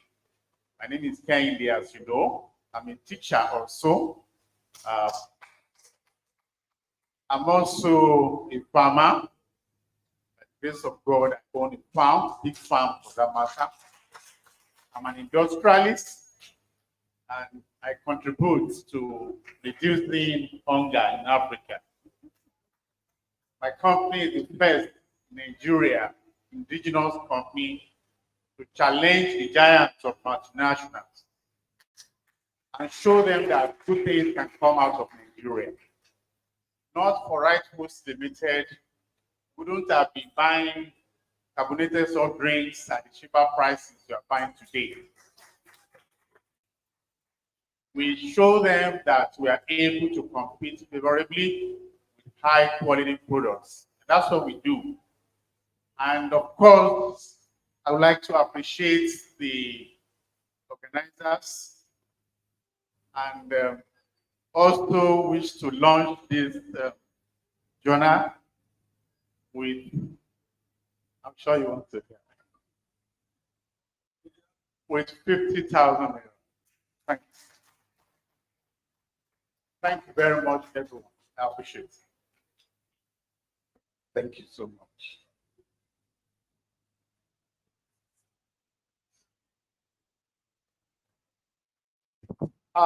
Distinguished ladies and gentlemen, our revered KBSD, we want to let you know that the chairman and the another awardee, Dr. Kehinde Onijigi, will be leaving for other engagements right away.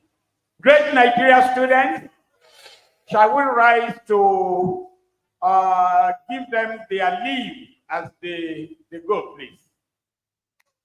Thank you. Creative Arts Department, you can advance, please.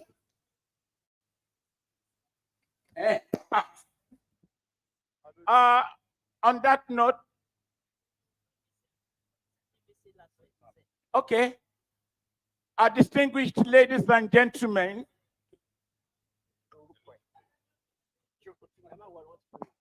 Thank you very much. We can have us. Let's have our seat. Let us have our seats. A round of applause once again for the distinguished senator. Please. All right. Before we receive the the cultural troupe, please permit me to introduce to you the presence of our distinguished guests. The Vice Chancellor, Lagos State University of Education, LASUED, Ijaniki, is rightly represented here by the DVC academic. Ladies and gentlemen, please make welcome Dr. Daudu. Please put your hands together. He's right here. You are welcome, sir. Thank you so much. I also want to recognize the state chairman of ASAPIN. Remember that I introduced the representative of the national chairman, but the Ogun State chairman of ASAPIN is in our midst. Distinguished ladies and gentlemen, please make welcome Mr. Adewale Olelubo. Please put your hands together. Yeah, you are welcome, sir. Thank you very much. I also want to recognize the presence of our partner from Ebonyi State University, Abakaliki, Dr. Clarice Ekinne. Dr. Clarice, you're welcome, sir, ma. Thank you so much for attending. I want to also recognize the presence of former Provost, College of Agricultural Science, Olabisi Onabanjo University, Ayetoro, Ogun State, Professor Oluwatobi Adeshiji Adeokun. Please, you are welcome, sir. Thank you very much. We'll continue to recognize our guests as they are coming. I think I have on my list also the a representative of the Department of Counseling, Psychology and Education Foundation, COSPE TASUD, Professor Ewumi Abosede. A round of applause, please. Okay, you are welcome, ma. Thank you very much. Briefly, let me also introduce to you the representative of Creative Arts, Taisho University of Education, Professor Idowu Olatunji. Thank you very much. Now we are going to enjoy presentation from the cultural troupe of TASUD. Now, briefly before they come up, may I give you this information that the president has just signed the bill to jettison this current national anthem that we are used to and go back to the old national anthem. Thank you and God bless you. Now the cultural troupe, you are welcome.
lọ sí ọ̀tá o, èkó ló lò ó lọ́sà, àwa lọ́lọ́run.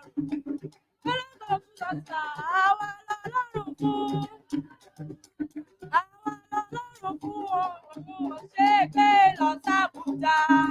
Ọ̀sà ò ṣe é gbé lọ sí bọ̀dá o, èkó ló lò ó lọ́sà, àwa lọ́lọ́run fún.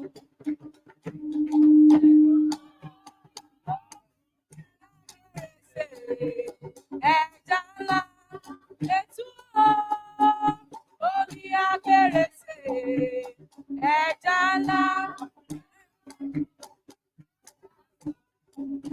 orẹ́mu àpèwá o.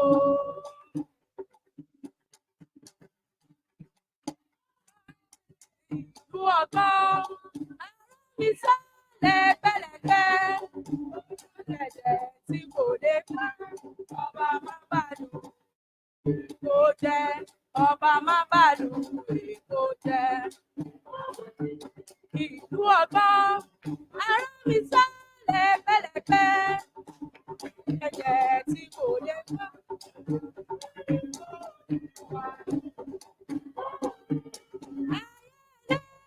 Èkó, Èkó, Èkó. Omi Èkó ló lẹ́ja, ẹja ọ̀sà tiwa ló jẹ́. Ẹja ọ̀sà ló wà ní dùn bí oyin, ọba má bàlù Èkó jẹ́, ọba má bàlù Èkó jẹ́. Ọba má bàlù Èkó jẹ́.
Obele, obele, obele, obele, obele.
Please, I think we can clap for them the more.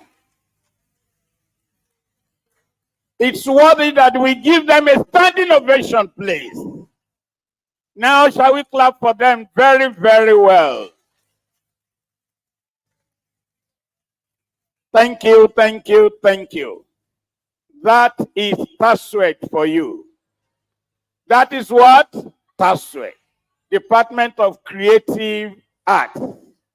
The group is put together by Professor Idowu. Professor Idowu sat quietly somewhere there. And meanwhile, today is their cultural day. Professor Idowu, will you please advance to be recognized? But despite the fact that today is their cultural day, they still smuggled some moment for us. Distinguished ladies and gentlemen, meet Professor Idowu. Can you clap for him, please? Thank you. Thank you. Thank you for coming. Mrs. Akinagbe, please attend to them. Yes. MC, I'm sorry. You can take over from now. Thank you very much. A round of applause once again, please. Thank you. Now back to the business of the day. They say all works and no play make Jack a dull boy. I think that performance was delightful. So we enjoyed it. Now we want to go back to the business of the day. Okay, Professor Adeokun from College of Agriculture, Olabisi Onabanjo University. Please, a round of applause. Professor Adeokun, you are welcome, sir. Thank you very much. Yeah, okay. This is the father of Dr. Leke Adeokun of the Department of Agric Economics and Extension. Put your hands together. That is the father.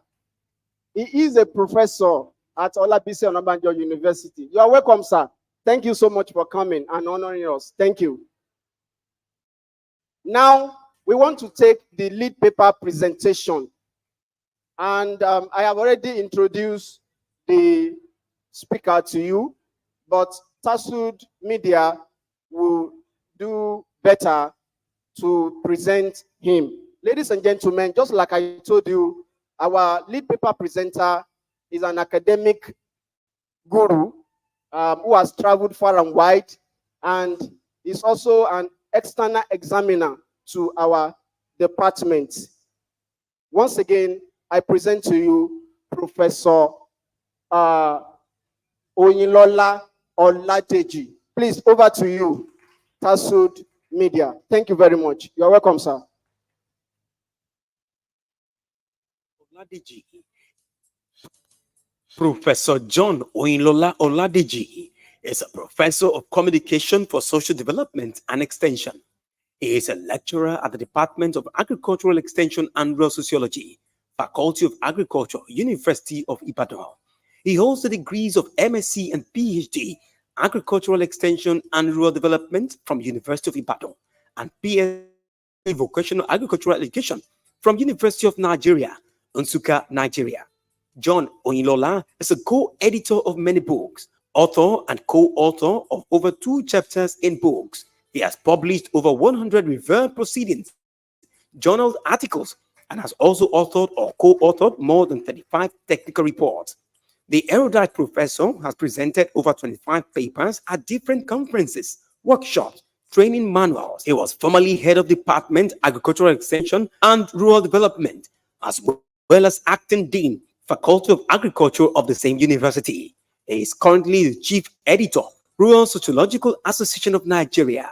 He is happily married and blessed with children. Ladies and gentlemen, I present to you Professor John Oladeji.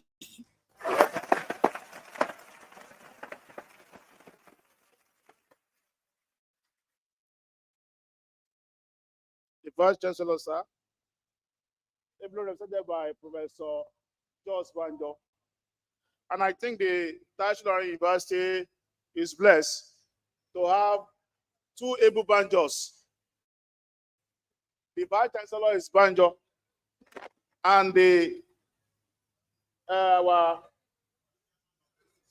chairman and the LOC, no, before the chairman of LOC, he has happened to be let me say, highly respected professor, one of the great professors in International University. You are really welcome, sir. The Deputy Vice Chancellor, Academic, Lagos State University of Education, Janeke Dr. Daudu. The chairman of today's occasion, Senator Kaka, who has left. Our Royal Highness, sir. The Dean of College of Agric, Professor Ikotun, Professor Mrs. Kotun. My dear friend and colleague and Professor Kanis Kelji, my NUC chairman,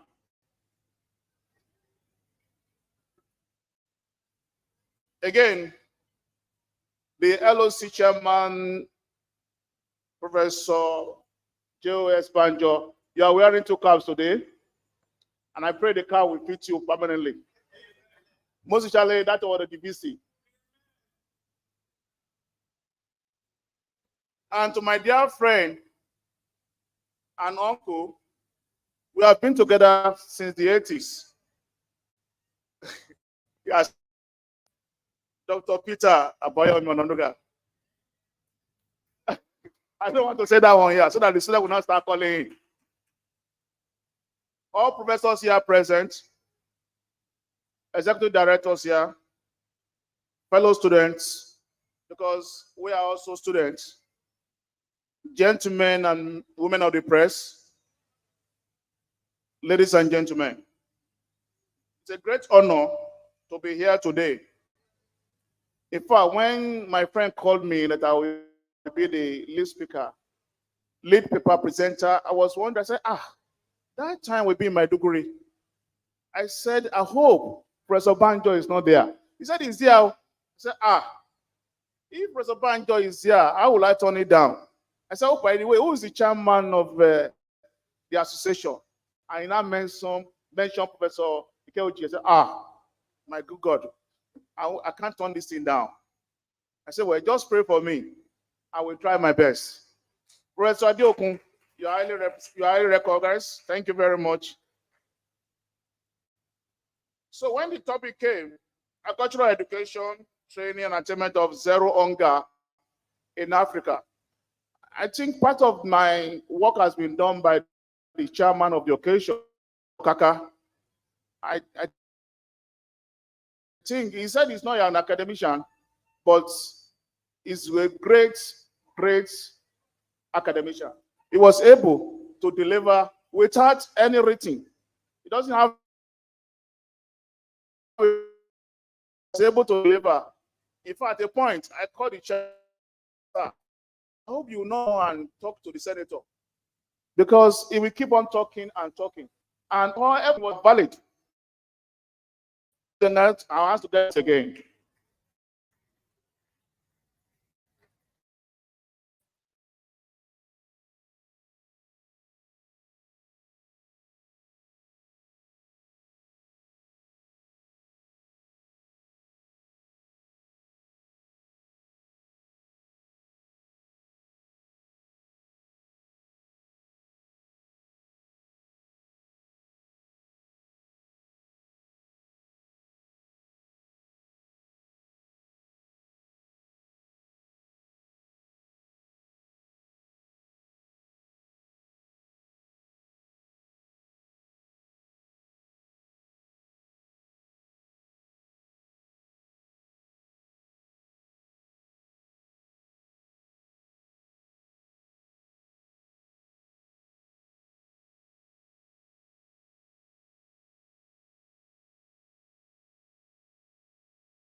Agricultural education, sorry, and the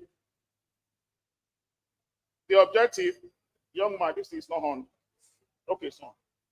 The impact and challenges, initiative, the contributions in Nigeria, economic analysis, and the roles of education in attaining zero hunger. I want to tell you that I will be brief. because I know that we are now in the afternoon hours and people are getting tired. Mostly our father. Sorry, sir.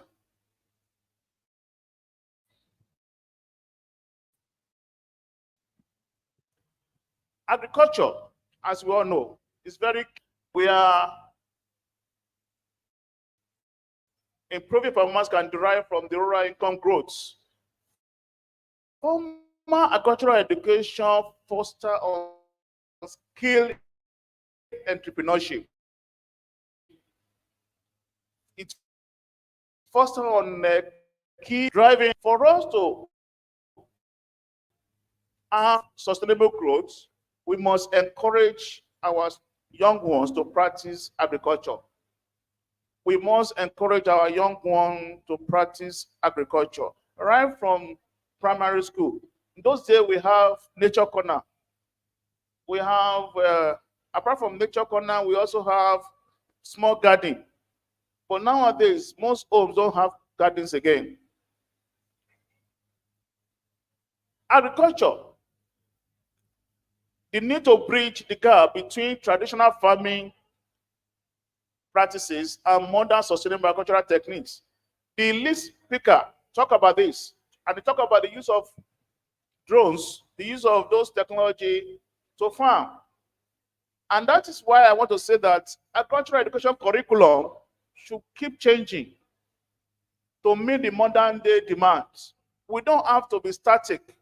Agricultural education curriculum should keep changing. We need to talk to our educators, especially in the ministries, from the state level to the federal, state, and local government level, that we need to change the curriculum of agricultural education so that it will meet our demand. For us to be able to get there, we need our curriculum to be reviewed.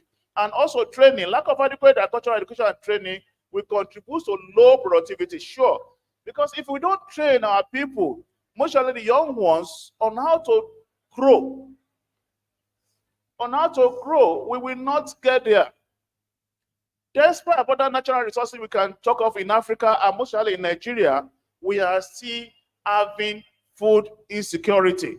We still have hunger everywhere. Objectives, I just have three. There are many. I just decided to have three because of our time. I don't want to bother us with too many theories. One, to assess the current status. Oh, what's going on? I'm coming, sorry. They use this in very well.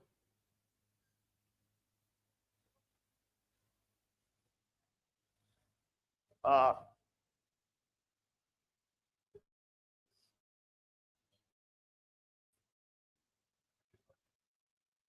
you take me back, please?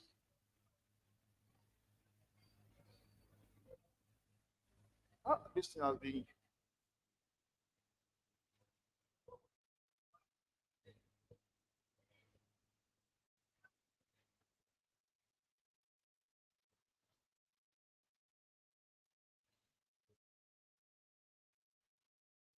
To assess the current status of agricultural education and training programs in Africa, and mostly in Nigeria specifically, and two, to identify the challenges and constraints that is hindering the effectiveness of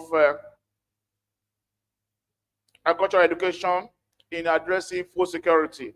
And part of what is hindering us is the change in the curriculum.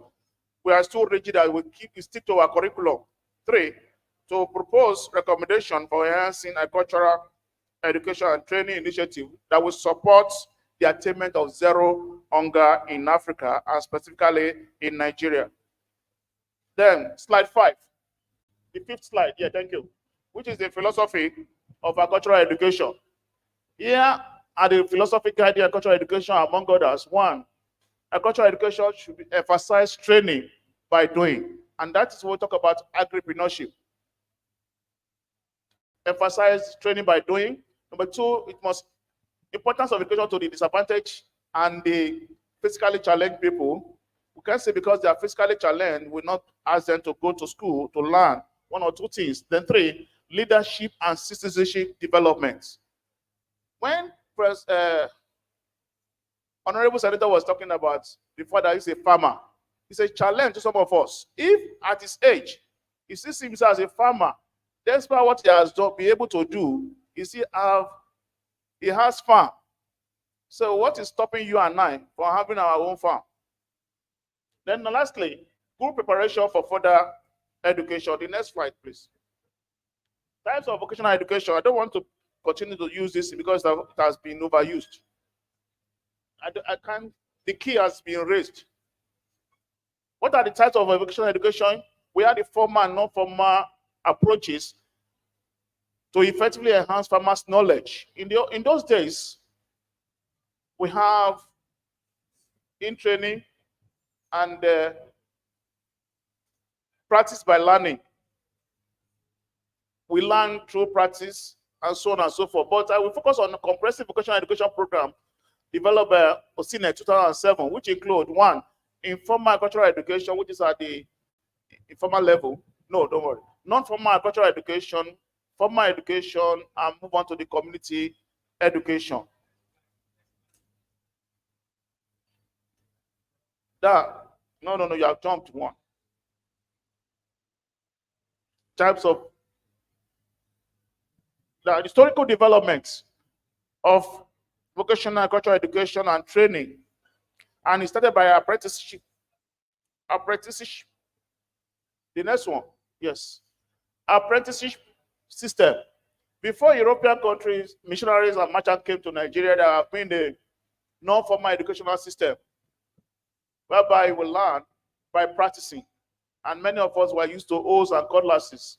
Agricultural education we know today is a transformation of training farming activity, traditional farming activities. Boys learn from their fathers and girls learn from their mothers. Eventually, parents sending their sons to learn specific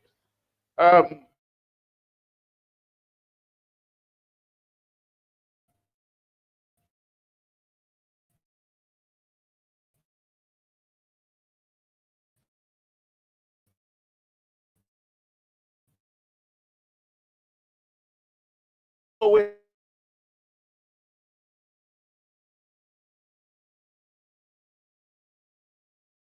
The second one, tropical horticulture. The agricultural department provided on-the-job training, and even teachers received agricultural knowledge. The curriculum became more practical with field work and farm mapping. Then, the colonial period developed our curriculum to suit their own need. Then. But now that things have changed drastically, we need to develop our own curriculum to suit our own present need. In 1938, 2 Nigerians went overseas for refresher courses based on the European curriculum that they developed and gave to us. Next one, please. That is the agricultural education in post-colonial period. In post-colonial period, after colonialism, agricultural education evolved more. Western education influenced teaching farming in primary schools. And that was when we begin to have nature corner. And when we begin to have a garden at the back of the school, at the back of our classroom. And nature study were added to the curriculum, needing qualified teachers. Secondary school introduced school farms for agricultural skill. But it may surprise you nowadays that many of our secondary schools don't even have a farm. Many secondary schools nowadays don't have a farm. Mostly private secondary schools. They don't have a farm. If they don't have a farm, how can they practice agriculture? So we need to make sure that, yes, before you can establish a school, not just a football field. Where is your farm? You need to have a land for farming activities. University of Nigeria, Nsukka, introduced, I think Nsukka and Calabar, they are the first set of started producing agricultural educators in Nigeria. University of Nigeria, Nsukka, introduced agric education, to address the manpower shortage in the area of agriculture, and Amadu Bello too, and I think Calabar. Now, there are 3 agri universities and over 30 universities of Faculty of Agriculture in Nigeria. Don't be surprised that some universities don't even, up to now, they don't have department or Faculty of Agricultural Education. In some universities, up to now. Let's go to the economic analysis. The economic analysis the next time. Thank you. Agricultural vocation and education and training theory drawn from human capital concepts by Becker 1975. View education and training as an investment in skills that enhance income potential. I learned this when I was young. My dad would tell me, look, I'm not going to keep any inheritance for you. Your inheritance is your school. I'm sending you to school now. That's your inheritance. So we need to make sure, yes, we train our children right from the onset on how to till the land, how to keep birds, how to have horticultural gardens. Harvest directly increases individual productivity skills, thereby imparting their earning capacity in labor markets. So, harvest interest is in human capital. Let's develop human being. Individual income and economy will grow once you are developed. Harvest curbs rural-urban migration. So people are complaining that we now have cost of beans, cost of tomato, cost of onions have gone up drastically. Those people that are supposed to plant those things are now here riding Okada. Those guys are supposed to plant beans, onion, tomato, and thereabout. Apart from the issue of climate change, majority of them are now in the southwest, in the south, riding Okada. So we need to do something. So agricultural vocational education and training try to curb the issue of rural-urban migration, boost rural economies, and foster sustainability. Higher agri-food productivity will improve food security, nutrition, and economic growth. It complements general education, yes, which is vital for organizational capacity. Next one, please. That's a framework. The impact of agricultural education, agricultural vocational education and training, that's a framework, and it goes this way. We have the, can we see clearly? Can you help me brighten it a bit?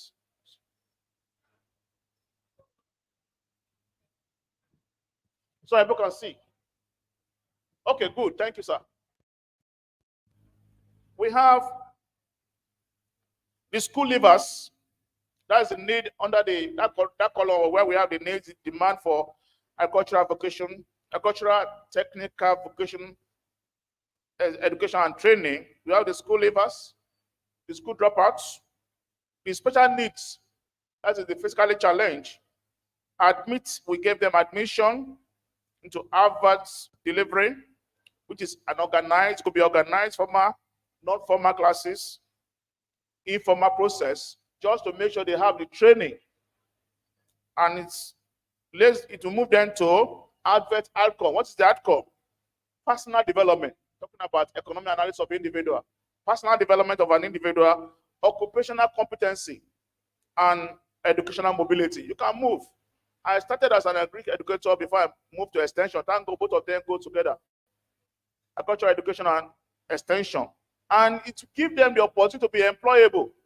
Anywhere they find themselves, they will be what? Employable. And that will give us economic-wide effect. The next one, please. And let's talk about the challenges. Please, I'm moving faster because of our time. And this, according to NEPAD 2013, agricultural vocational extension and training systems suffer from low capacity. Yes, low capacity, inadequate, and outdated training. Can you imagine? We don't bother to change our curriculum, don't bother to change our program. Senator talked about in 1988, when the World Bank was financing the ADP, there was no. But the moment the World Bank withdrew the support, everything went down. They were no more training extensionists. They were no more training educators, agri-educators. They were no more training people again in the area of farming. And every other thing, equipment became outdated, and lack of skilled and qualified trainers in training institutions. Also, that is a challenge. Also, Harvard has been criticized for having few linkages between private and public effort. I wish the executive director of REACH is still here, although I went to meet him and I talked to him that you are part of what I want to present, because they're supposed to be organizing training, and he told me that they have been doing that. If they have been doing that, I hope they will extend it, they will increase or expand their focus the more, so that we can have their impact. Generally, the whole Nigeria will know that there is a Richie food at Ososa. I hope I'm right. Right, thank you. Right foods. They will increase they will expand their focus. So there is few linkage between private and public efforts between the technical vocational education and training and agricultural universities and research. There's no link between the town and the gown. And there should be a link. And this one will help to bring down the zero hunger, to bring down the hunger. We cannot completely raise the hunger because some of us too are lazy. Let me give you one idea. In Osun State, they gave our farmers irrigation pump. I was here. We gave them irrigation pump so that they can plant during the dry season. Surprisingly, we went and sold the irrigation pump to the Awusas. Awusas in the Oshogbo community. They thought we would not come back. They went and sold the irrigation pumps to the Awusas in Oshogbo community. So look at that. Many of us are running away from farming and we want to eat. There is perception that vocational training is inferior to academic study. No. It is not inferior to academic study. It's because Nigeria emphasis on certificates. If you produce very well, you will be recognized. I told the executive director of Right Foods that I was surprised to see their product in Maiduguri. Can you imagine their products they are producing are here in Maiduguri? I wanted to take a drink at in a fast food. I was about to the Coca, saw that one. This is from my area. Also, sir, that one cola, and I picked the biggie, and I really enjoyed it.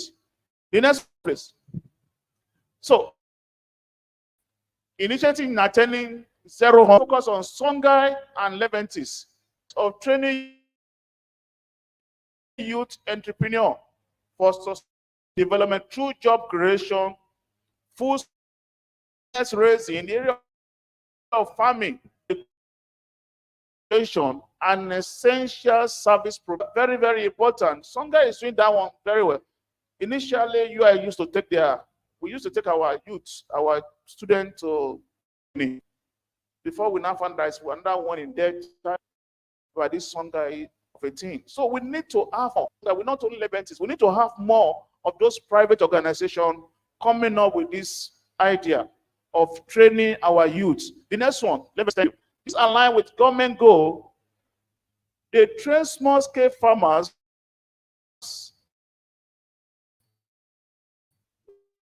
with innovative method for productivity.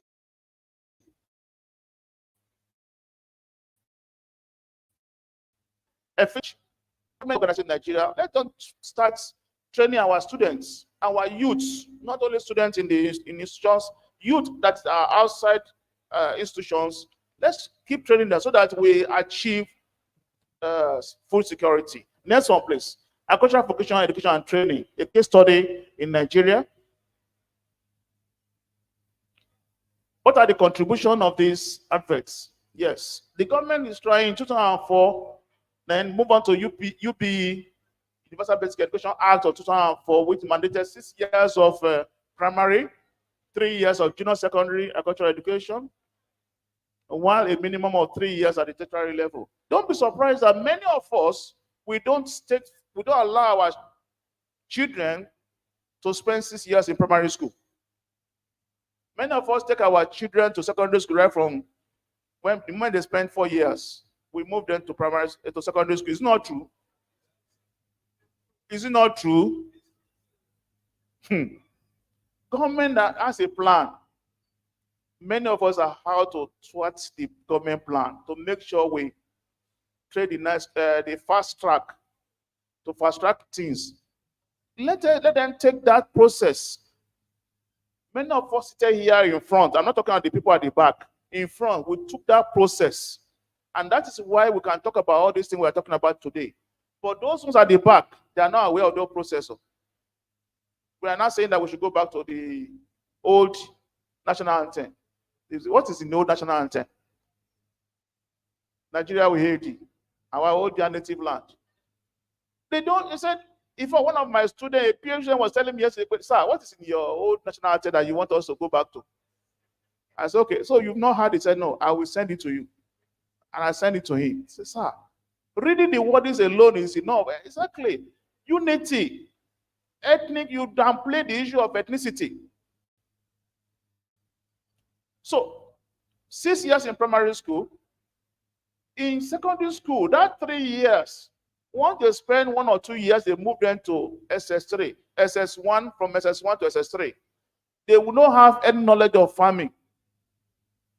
They don't have any knowledge of how to raise chicken, fish, silviculture. If they don't want to till the land as being difficult, there are other ones they can do. They can raise snails, mushroom. There are so many of that they can do. So, listed at the educational levels of agriculture in Nigeria: 1, agricultural education in primary school, agricultural education in secondary level. And now they have pulled out agriculture. My chairman, sir, agriculture has been pulled out from the normal science subjects. Surprisingly, some of them are offering agriculture without chemistry. Where would they land? Where would they find themselves? Agriculture, yeah, there's no way you can study agriculture in university without chemistry. But go to secondary school nowadays, some of them will do agriculture in WAEC without chemistry, just to make sure that they complete the number of subjects to offer. And they now go back to agriculture. And we are saying want to have increase in food production. We are saying want to have food security, self-sustaining food production. Agricultural education tertiary level. When I came here, I was talking to my chairman. I said, look, many of our students don't want to study agriculture again. They prefer to go to economics, sociology, political science, law, so that they can be ruling us. They can go to House of Rep. They can go to Senate. I told them, I said, look, studying agriculture does not mean I cannot go to Senate. Studying agriculture does not mean you cannot become a governor. So, the vocational agricultural education. The next one, please. Next one, please. Now, please go back. Agricultural vocational education and training at primary level. It is the aim of the federal government is to teach agriculture in the primary school. And this should be directed towards achievement of the following objectives. In primary school, the government has a plan, but who is monitoring? To make sure that agriculture is taught at the primary level, but are they teaching it? Those that are teaching it, are they qualified? And it has a focus. They have the objectives to achieve. How would they achieve the objectives when they are not teaching it? Let's go to the secondary school. The next one. Secondary school. The broad objective of agricultural education at the secondary school level is to stimulate and sustain student interest in agriculture. And that is why many of us took the interest at the secondary level. That, look, I want to study agriculture. But it's not there anymore. Number two, to enable students acquire basic knowledge and practical skill. Those days we used to say, if I don't pass the theory very well, I will pass the practical. Is that not it? They don't have that one today. Number three, to prepare students for further studies in agriculture, because the foundation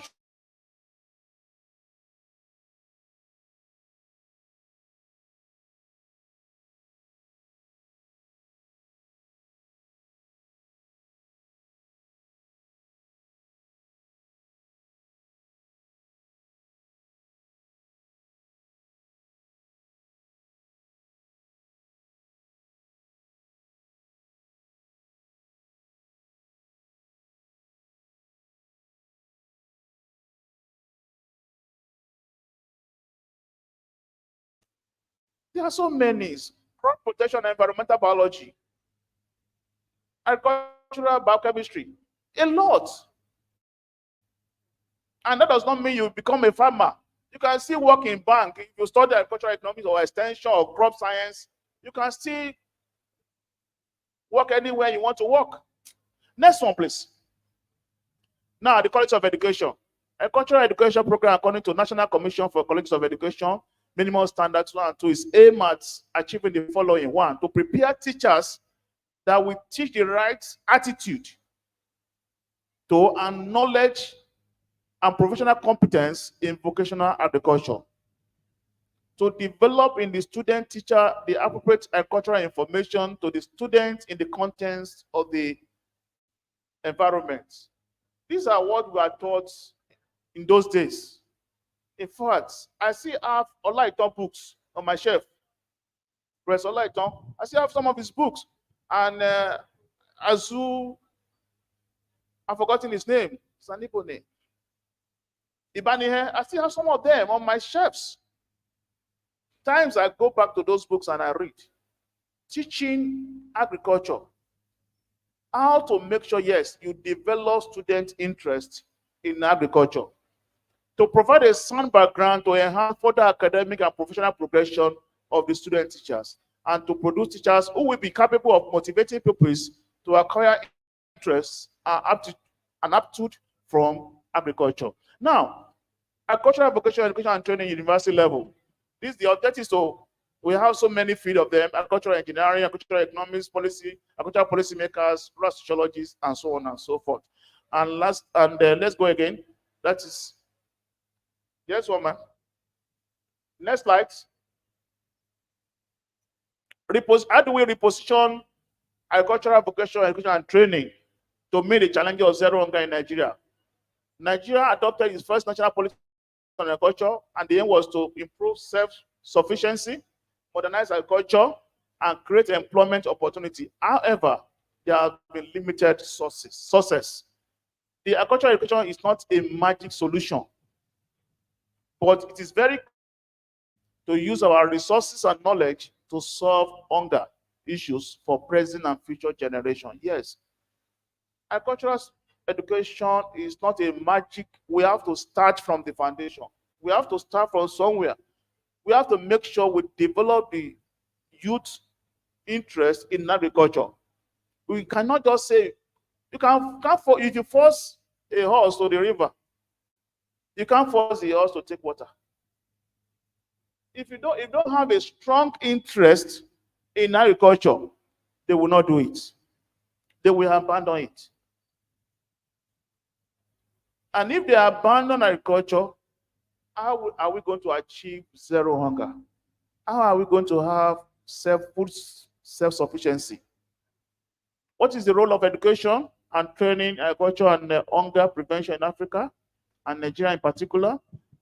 Education, which is a pivotal alleviating hunger, is very germane in alleviating hunger and poverty, most especially in Africa, Sub-Saharan Africa, in Nigeria in particular, agricultural training will empower farmers to enhance their productivity by giving them constant training, knowledge, passing knowledge onto them. It will increase their productivity and promote sustainability.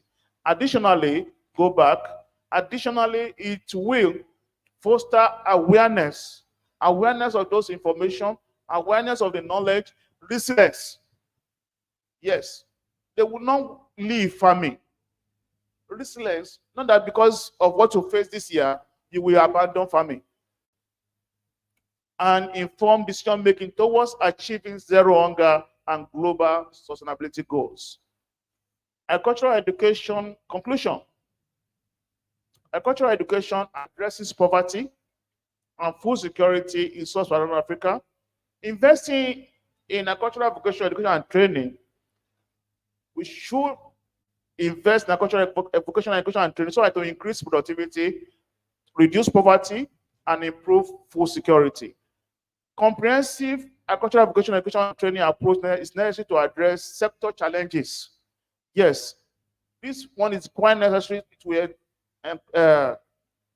address sector challenges, empowers individual, improve productivity, and promote sustainable agriculture. Recommendation: prioritizing investment in agricultural vocational education, integrate formal, non-formal, and informal approaches. Yeah, this one is quite necessary. We should try to integrate formal, non-formal, and informal approaches to education. Also, capacity building for agricultural educators and trainers.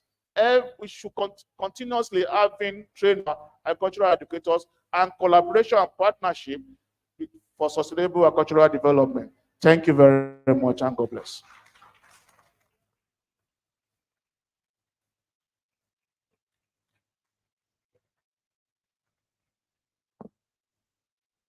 Thank you very much. Thank you. A round of applause once again, please. Thank you. Professor John Oyinlola Oladeji. I believe we have been able to learn one or two things. And from our keynote address presenter to the chairman and to the lead paper presentation, the three of them have come with the same voice to enjoin us to take so seriously growing of crops, even within our own little capacity, so that we can contribute to the national food reserve. You will agree with me that the reason why we have food scarcity is because, just like he has said, majority of us are not participating in this enterprise. Ladies and gentlemen, I want to believe as you live here today, you are going to contribute your own quota to achieving this goal of attaining zero hunger in Africa. Distinguished guests, conference participants, we are gradually winding up the plenary session, and before we bring it to a close, we'd like to take some goodwill messages from our partners who are here at this conference. So I am going on the representative of the Commissioner for Agriculture, who is right here for his goodwill message. Please. He was here, I just introduced him. Is he still around? Okay, let me go to the representative of the educational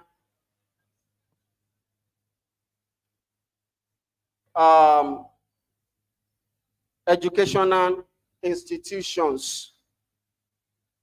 All right, probably we might have some questions. I want the stakeholders to get ready for their goodwill messages. While they are preparing, let us quickly take questions from participants and students and people that are here. So if you have any question to ask from all that you have had, from all the lectures, the keynote address, the lead paper presentation, and the message from the chairman. Any question that you have, please, can we signify so that we shortly take them?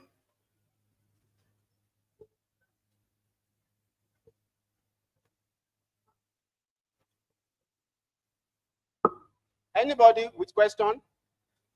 Okay. Professor Adeokun. A round of applause, please.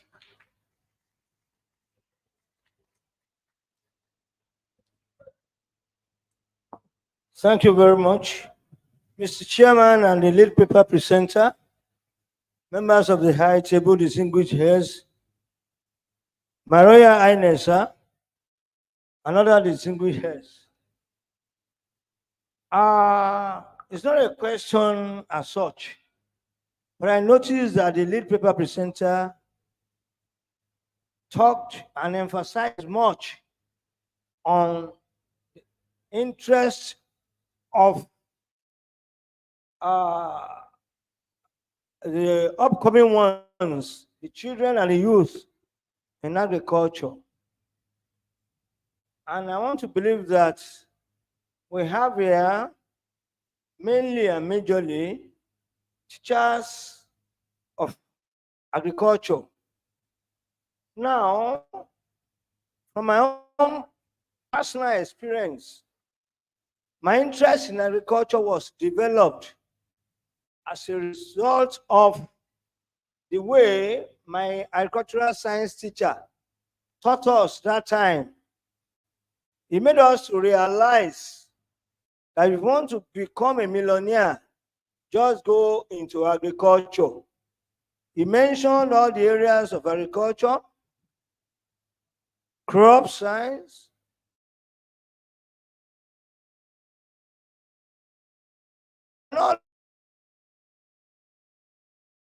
if really you want to become a millionaire, just go into agriculture. And the way he taught us, the way he mentored us, was great. Many of us who had interest in other areas, like medicine, engineering, and so on, was able to maneuver us. He was able to encourage us to come into agriculture. But what do we have these days? You see agriculture teachers. In fact, just last weekend, I was at an occasion when they were talking about indiscipline in schools, in the secondary schools. Particular mention was made of Oyo State. And the fellow said it was because Oyo State said students should. Then she said, why should you not discipline students? Any students, send them to the farm. Then I was touched. Why should you send any students to the farm? Is the farm meant somebody who fails English language? They will say, let him go and cut some grasses on the farm. Any student who doesn't do well in some other subjects, the only area for punishment is the farm. Why should that be? The farm should not be a place for punishment. We agricultural teachers should try as much as possible to encourage others not to use agriculture for punishment. Thank you, and God bless.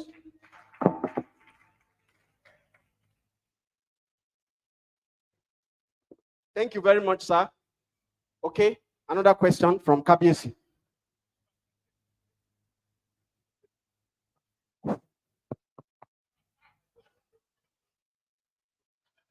No. That is not my style. You know, as a father, these children must see me and hear me very well. I want to thank my Oluomo for inviting me. And I've listened very attentively. And I'm really impressed. I'm really very happy. I want to thank you very much. He introduced me, yes. I'm an engineer, a mechanical engineer. But I want to say that I combined in my sustainability life, I combined engineering with agriculture. And I will just give you a very simple illustration. I put up an oil palm estate. I developed that and I set up oil palm processing business. In fact, I built a factory for that.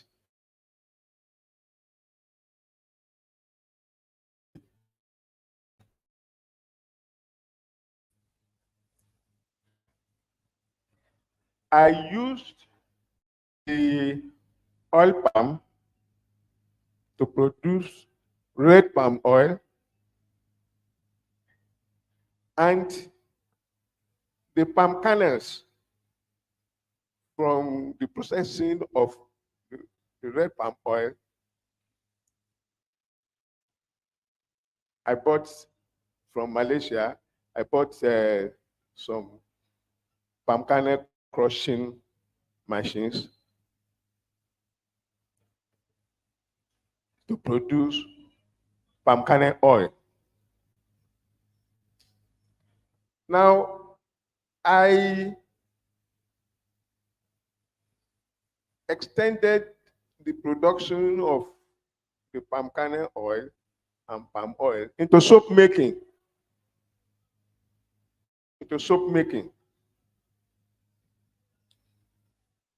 And if you can see the chain, you can see sustainability in it. You can see, I'm sorry if I use wrong word. I know this is an academic environment. Just pardon me. I'm an engineer, so the economic benefit of the whole thing is so marvelous that one can say, I thank God today. So, agriculture, and that's my message. Agriculture. I know you are teachers. Don't worry. A teacher, I can tell you that. You know, they used to say that a teacher. No. Don't look down on yourself as teachers. As teachers, you can become real business tycoons by engaging in agriculture. And if as a product of this University of Agriculture, you can definitely, sky is your limit. That's just the message that I want to pass across. Thank you very much.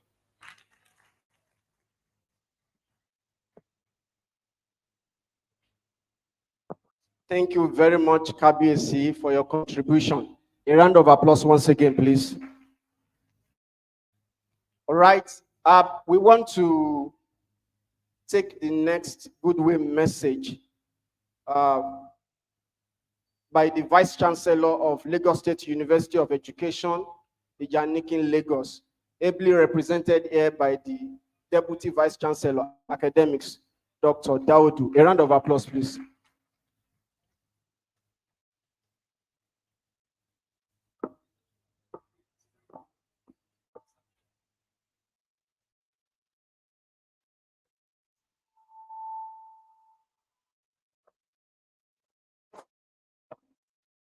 Okay. Kábíyèsí, ẹ pẹ́ fún wa o, adé apẹ́ lórí o, ẹ ṣé gan sir.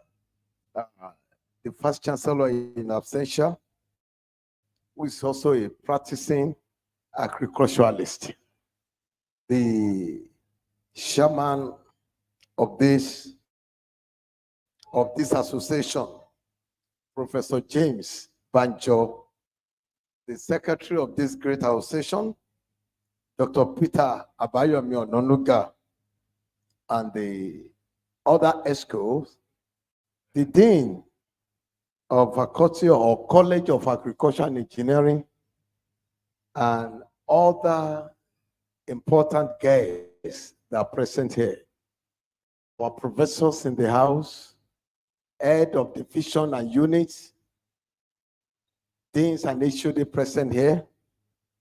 I bring greeting to you from my Vice Chancellor, Professor Bilikis Bidemi Lafiajokuleye, the first Vice Chancellor, Vice Chancellor of Lagos State University of Education, and the entire management of the university.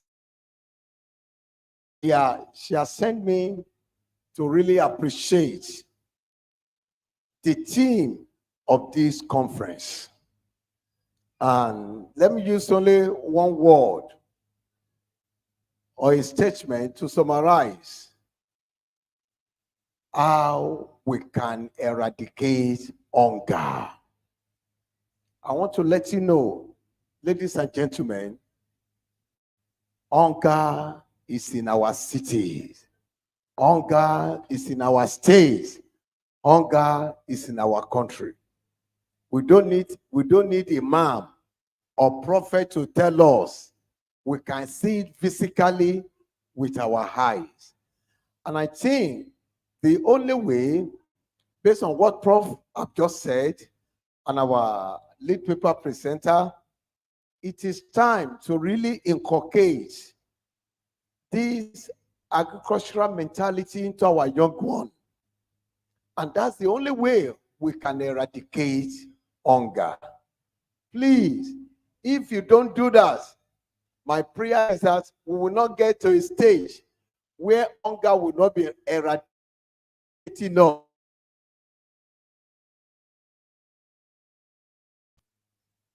It's only students that are well fed will listen to what lecturer or teacher is saying in the class. If hunger is in the stomach, learning cannot take place in the mind. Yes, and that is why this is a timely topic, that it should not be limited to this place alone. It should be taken to every nook and cranny. I can see this is southwest. We need to go to the other geopolitical zone and repeat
accountable to honor their electoral promises, be fiscally responsible, and develop programs and budgets only with the input and regular monitoring of the budget.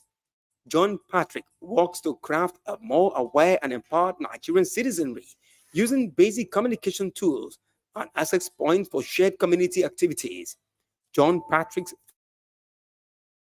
first strategy is the use of town hall meetings as an entry point for commencing his democracy monitoring initiative. John Patrick, as Ashoka Fellow, is one of the world's leading social entrepreneurs.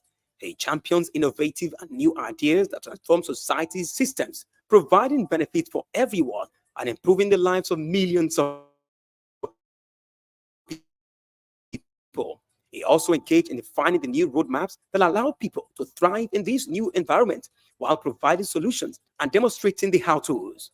John Patrick Ngoyi, JDPC, Ijebode, Nigeria, is the director of the Justice, Development, and Peace Commission of the Catholic Diocese of Ijebode, Nigeria. JDPC is a grassroots-based organization that sought adequate representation of people's voices in the outcome of the post-2015 processes through participation in Beyond 2015 campaign and its executive committee for 4 years. He is now committed to securing the implementation of the SDGs at the global, regional, and national levels through the JDPC of the Catholic Bishop Conference of Africa and the African CSOs, engaging the African Union on the post-2015 and the 2063 agendas of the United Nations. He is an alumnus of the University of Reading and highly skilled in strategic planning with community and faith-based development organizations, mobilizing and organizing for pro-poor public policies through advocacy and campaigns. Organize and mobilize civil society groups for an integrated and sustainably prosperous Africa through an inclusive implementation of 2063 agenda. Reverend Father John Patrick Ngoyi is a member of African and World Social Forum and the chairman of the Board of Trustees of Ogun State Coalition of Civil Societies. He is widely traveled and highly cerebral. Join me to honor the man, the bridge, and the colossus in works of emancipation. Ladies and gentlemen, welcome with me, Very Reverend Father John Patrick Ngoyi.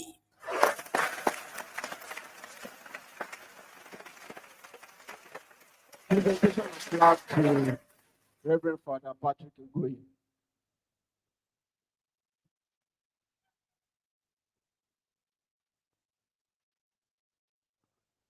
Let me stay.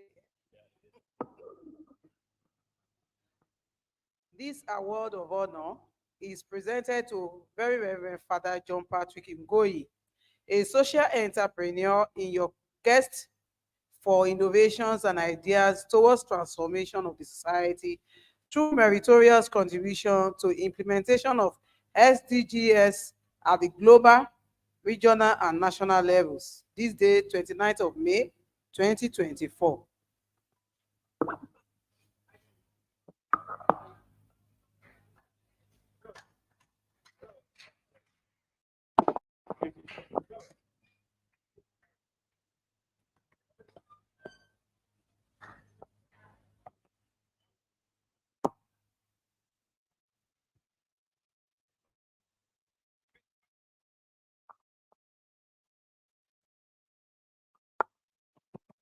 Hello, all protocols observed. The representative of the awardee, I think your boss must have given you a word to tell us.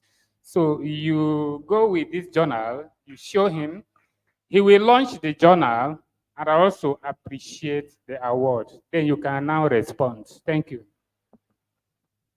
Thank you very much.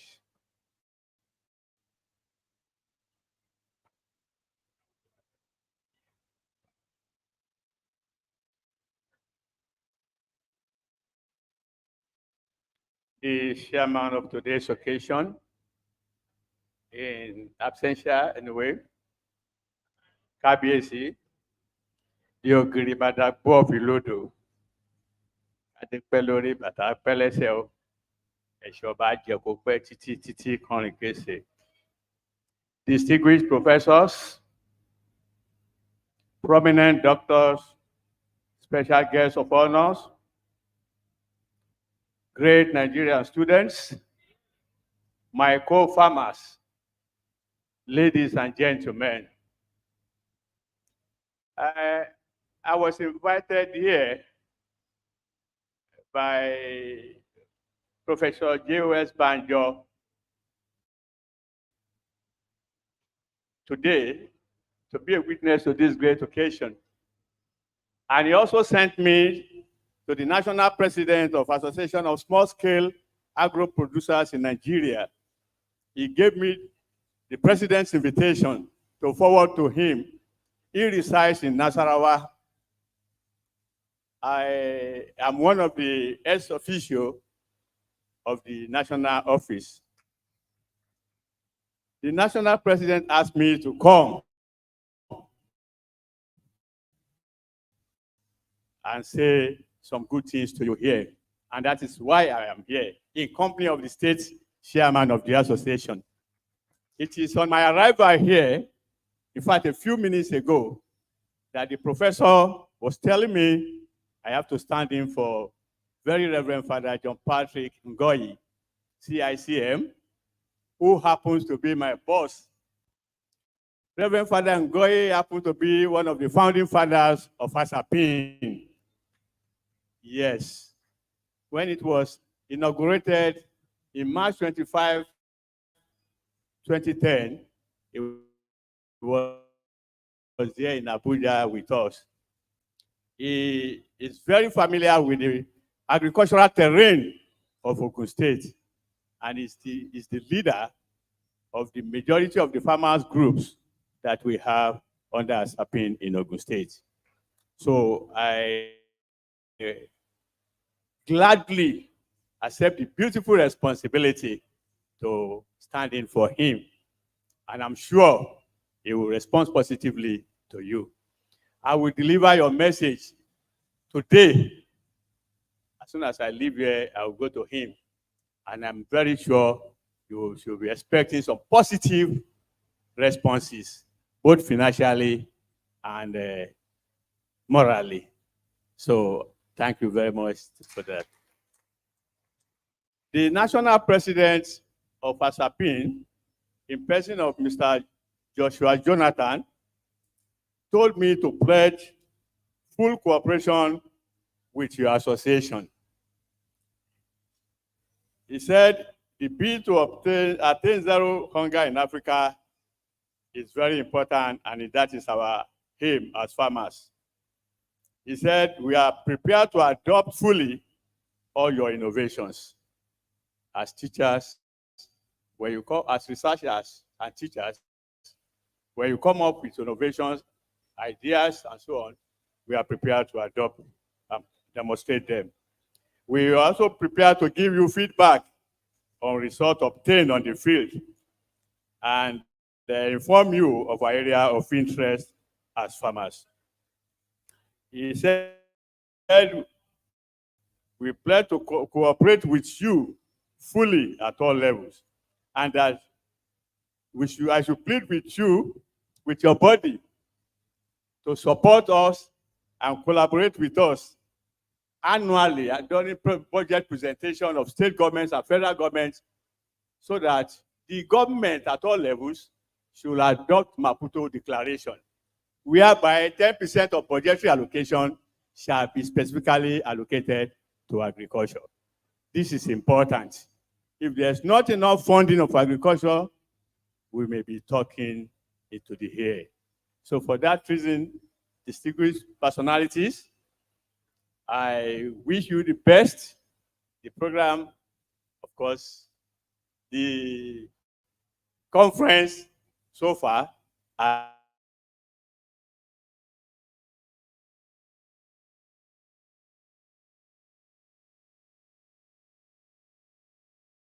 been very. Thank you very much, sir. Thank you. A round of applause once again. All right. Asapin actually came here in full capacity. The national executive and the state chapter fully represented here.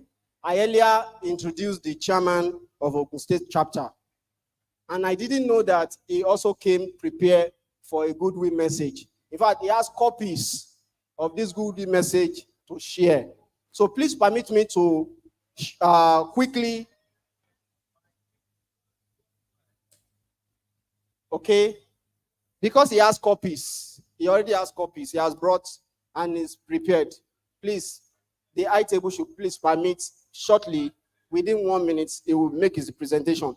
Ladies and gentlemen, please make welcome Mr. Adewale Oletubo, the chairman of ASAPIN Ogun State chapter, for his, please, a round of applause for his goodwill message. Thank you very much, sir. You are welcome, sir. Thank you.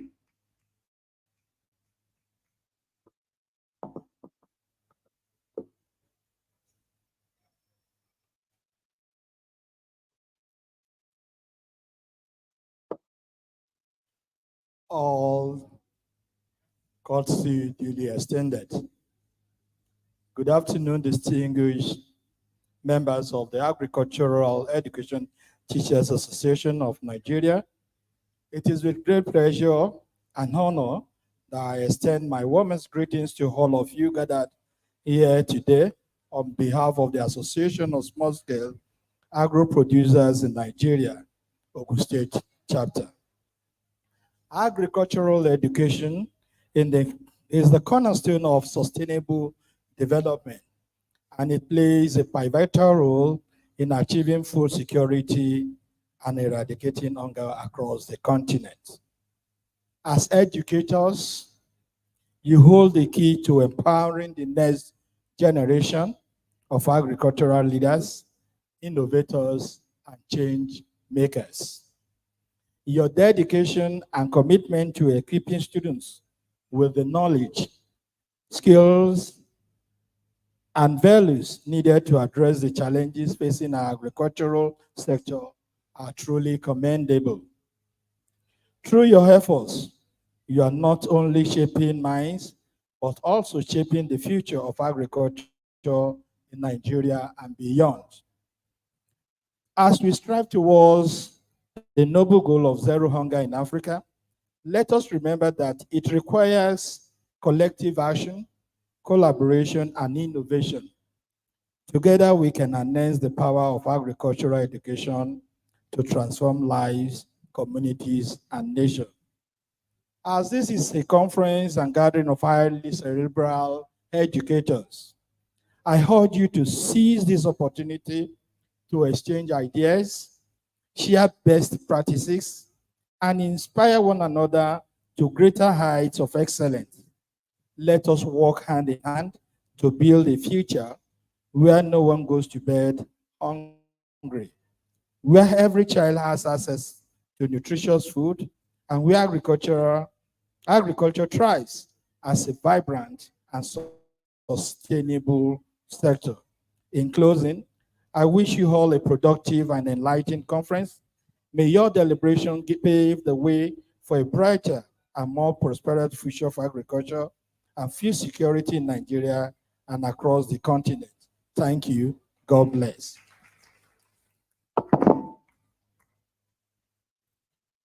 Thank you very much, sir, the state chairman of ASAPIN. Now we have a few questions from the students. Professor Ladeji will rightly answer those questions. Thank you. Thank you, the MC. I thought you wanted to read another citation for us. That's why I was saying that you should please forget about citation. I don't know that it's a goodwill message. Sorry about that. I have two questions here from the audience. I'm sure one of the questions is not for a student. Say, sir, you said in your speech that many people who ought to be involved in agriculture are Okada riders. My question is, what about those who have passion for agriculture but needed financial support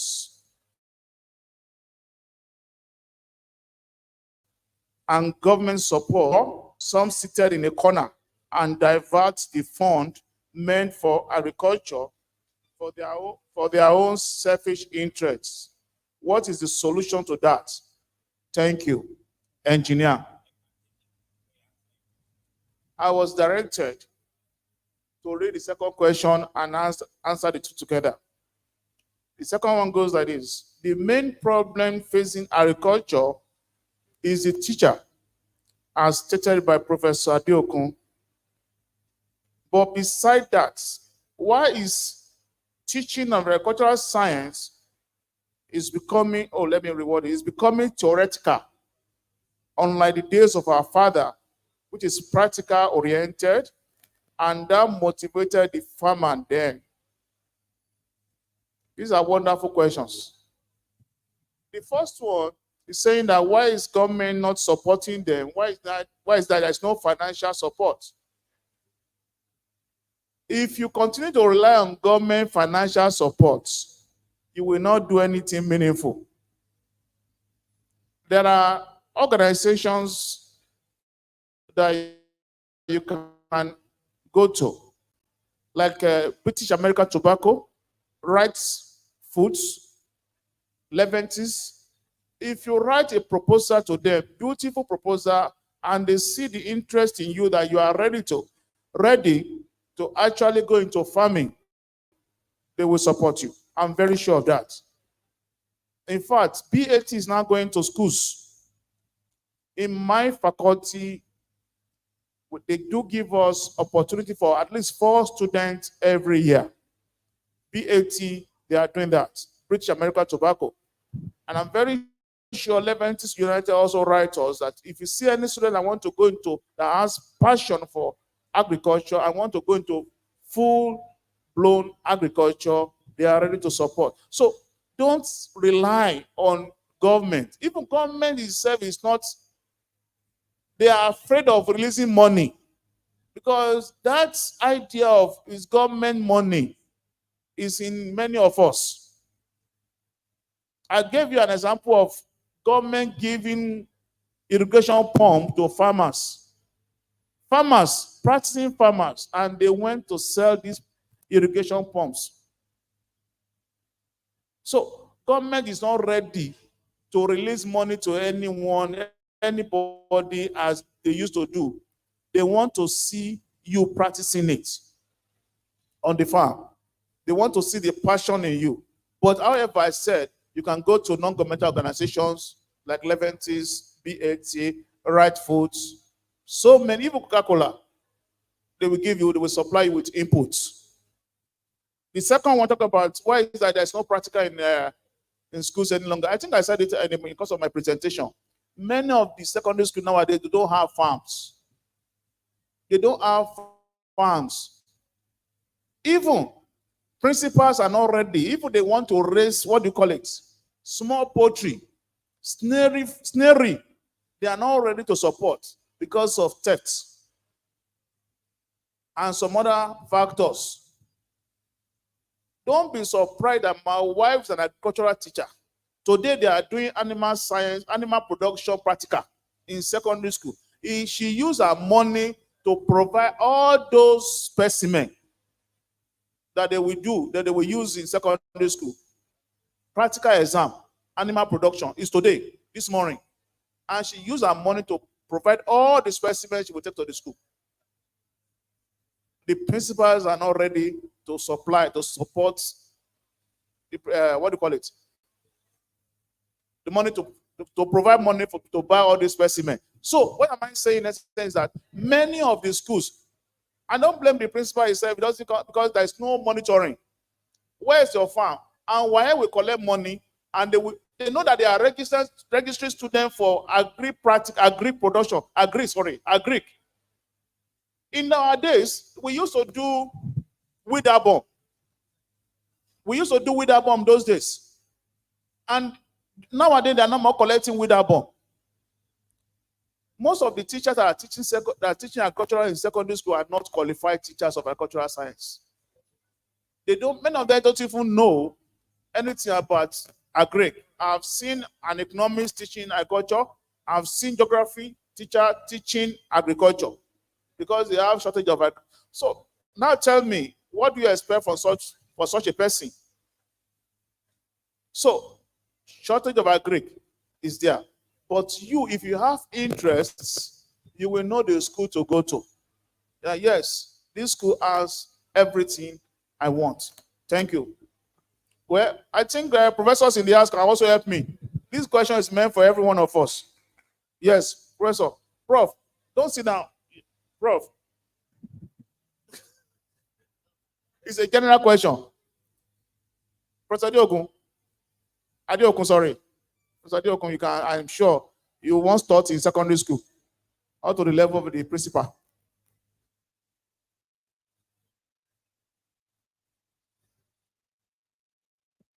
Thank you very much. You see, at the secondary school level, things have changed. Just like the professor said, things have really changed.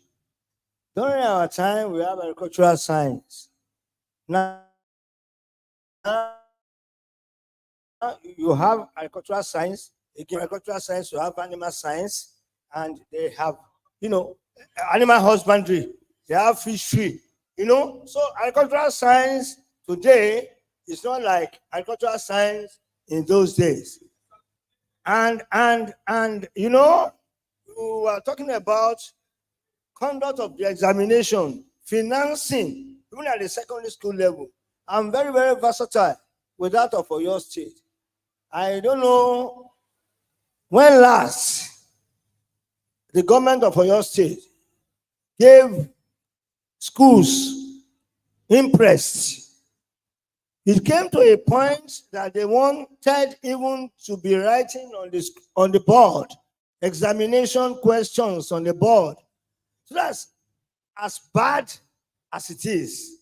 So at the secondary school level, I will only appeal to agricultural science teachers.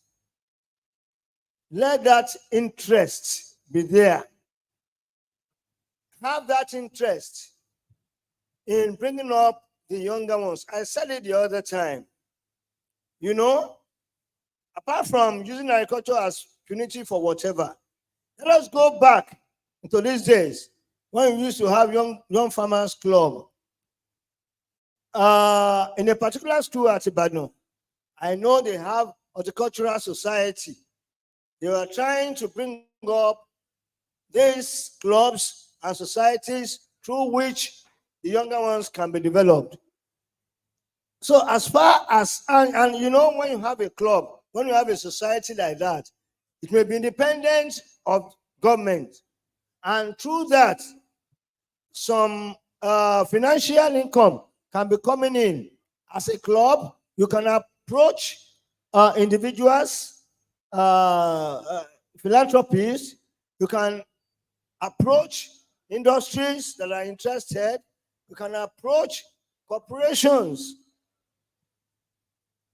And through that, you can have little income through which you'll be able to finance agriculture at the secondary school level. Just as the lead paper speaker said, if you want to depend on government, nothing will be done. Please and please, let us fashion out at the secondary school level how, where, and when can we fashion out financial support. We have individuals, we have corporations, we have companies. Look at all these communication outfits. They are there. Let us approach them in our schools. They will come to our aid. I will not want to go far and be speaking. But the summation of what I'm saying is this: let us look inwards for financial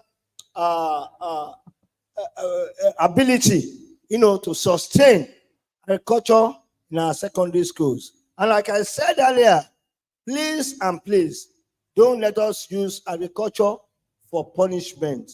They have a song and they used to sing. They sang it on Saturday. Aramore loko, teacher. Why? Wọ́n ṣe sọ pé amúrọ̀mọ́ ẹ̀ ní mechanic workshop. Wọ́n ṣe sọ pé amúrọ̀mọ́ ẹ̀ ní hospital ibi tó ti ń kọ́ àwọn kìnìún. Ó ṣe jẹ́ pé oko ni. We don't want that. So we agricultural science teachers, let us reject that. Agriculture can be used to teach. The farm can be used to teach anything. Accountancy, whatever it is, we can use it to teach whatever.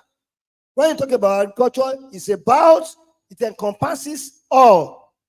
And so please let us look inwards and see how we can fashion out financial support from outside to support our own training efforts.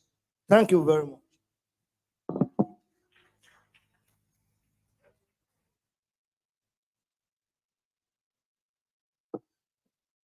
Ladies and gentlemen, it would be unfair for me not to make a little contribution to what is happening here today, especially in the light of the questions asked by our dear students. In my place, they say, if you are going to a place and you have not reached there, you continue to go. Somebody said, oh, we shouldn't bother or wait on government. Yes, we will not wait for them by staying one place, but we will continue to tell them the needful. What are we saying? In developed countries, I expect that policies, laws, backed by financial provisions, that will support young farmers, that will support people who are interested in farming. You must have heard of future farmers of America. Who are the future farmers of America? They are members who are in secondary schools. How is it funded? Government makes provision on national budgets that trickles down to every secondary school. They can access the fund to fund those who are interested in agriculture. Somebody talked about those who are interested. There are many people who are interested in agriculture, but they are not encouraged. You don't come to meet them up for them to further their aspiration. Those people are handicapped. Now, build it. When provisions are not made for them to do some practicals, like somebody said, many schools don't have farms. So where are they going to practicalize anything? It's not there. Schools, okay, there's a new curriculum now. There's fishery, there is animal husbandry. And the condition specified is that for any school to register the students, they must have functional farms. There are schools that are offering fishery. They don't have a fish pond. So where are they going to learn it? So the government still has a lot to do. We should meet our legislators, our senators. They should make laws that are backed by financial provision to trickle down to the secondary schools. So our effort here is just to see how we can encourage our young ones. Now, somebody mentioned the Okada riders. Some people go into Okada riding. That is a social problem because our young people want to make money very quick, very fast. They want as they are going, the money is coming in. No, they don't have patience to wait to grow the money. So our orientation also has to change because everything is not about money. We should think about tomorrow. Unfortunately, Yahoo has come and is even causing more harm than good. So, but first and foremost, the facilities we are talking about, we need to provide real facilities that are interesting, even from the kindergarten. Provide facilities that will encourage children to play with nature, that will encourage people to get interested in things that have to do with nature. Our primary schools, our secondary schools, they don't have any facilities to work with. Many people read agriculture, pass and come out with A1s. They don't have any practical experience because there are no facilities. So, like I said, there are many things to do. But the fundamental thing here that the government has to do everything. In the tertiary institutions, you know, they brought in this state fund something, contribution from government. And is beginning to achieve results. Many institutions are having facilities, some laboratories and all that to fund the teaching in tertiary institutions. That should trickle down to primary and secondary school because that's the foundation. If you miss it at that level, you have missed it. And other people are only going to be accidental farmers. We need to have purposive farmers, those who from childhood take the decision that they want to become farmers. And these are going to be the future farmers of Nigeria. So let me hold it for now. Thank you very much. Thank you, sir, our national president, for your valuable contribution. A round of applause once again, please. Distinguished guests, ladies and gentlemen, in a minute or two, we'll come to the end of the opening ceremony with the last item, vote of thanks. But before we take the vote of thanks, please permit me to invite the distinguished scholar from Department of Agri-Economics and Extension, College of Agriculture and Hospitality Management, Professor Bola Nasiru. Session we go. Immediately after the opening ceremony, we are not going to have the plenary session today. It's postponed till tomorrow. But the AGM we hold after the opening ceremony. So once again, please give a round of applause to Professor Bola Nasiru. You're welcome, sir.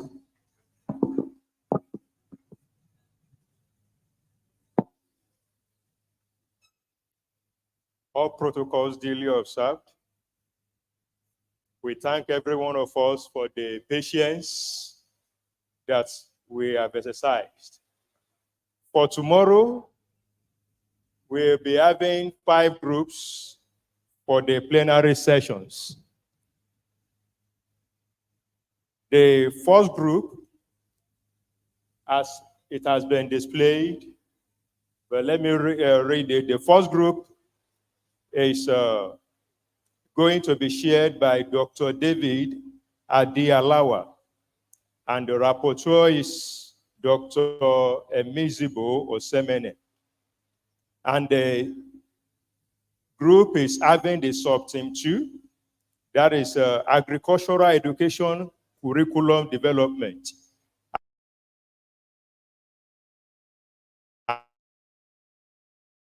And those ones will be in the technical session 1. For technical session 1, we are going to stay here for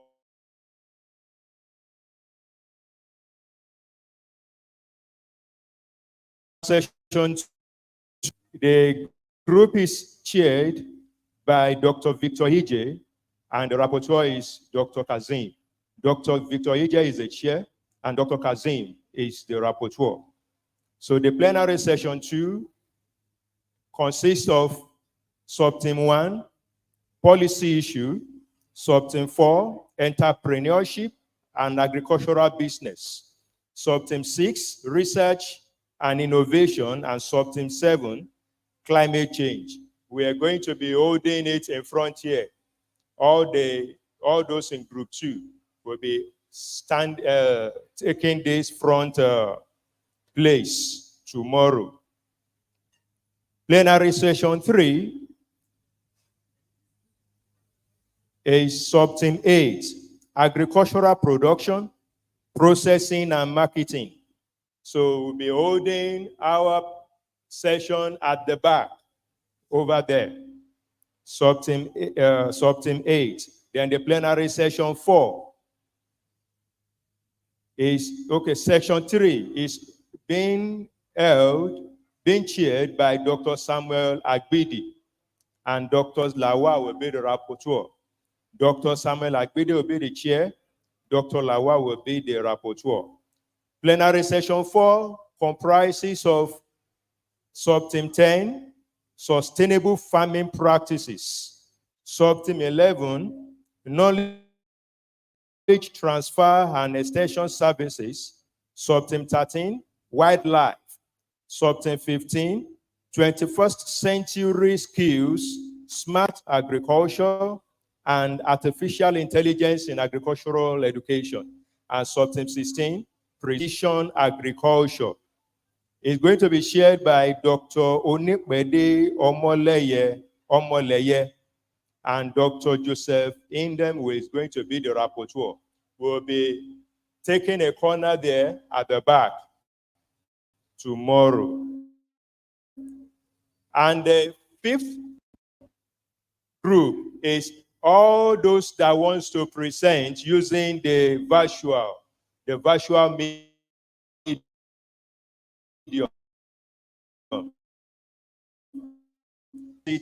tomorrow.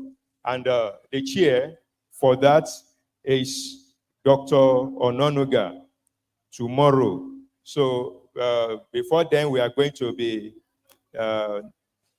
we're going to be having, this, find out who is going to be the rapporteur, but that's not going to be a difficult thing. So tomorrow, the first group, the technical group, will stand here, will take place here.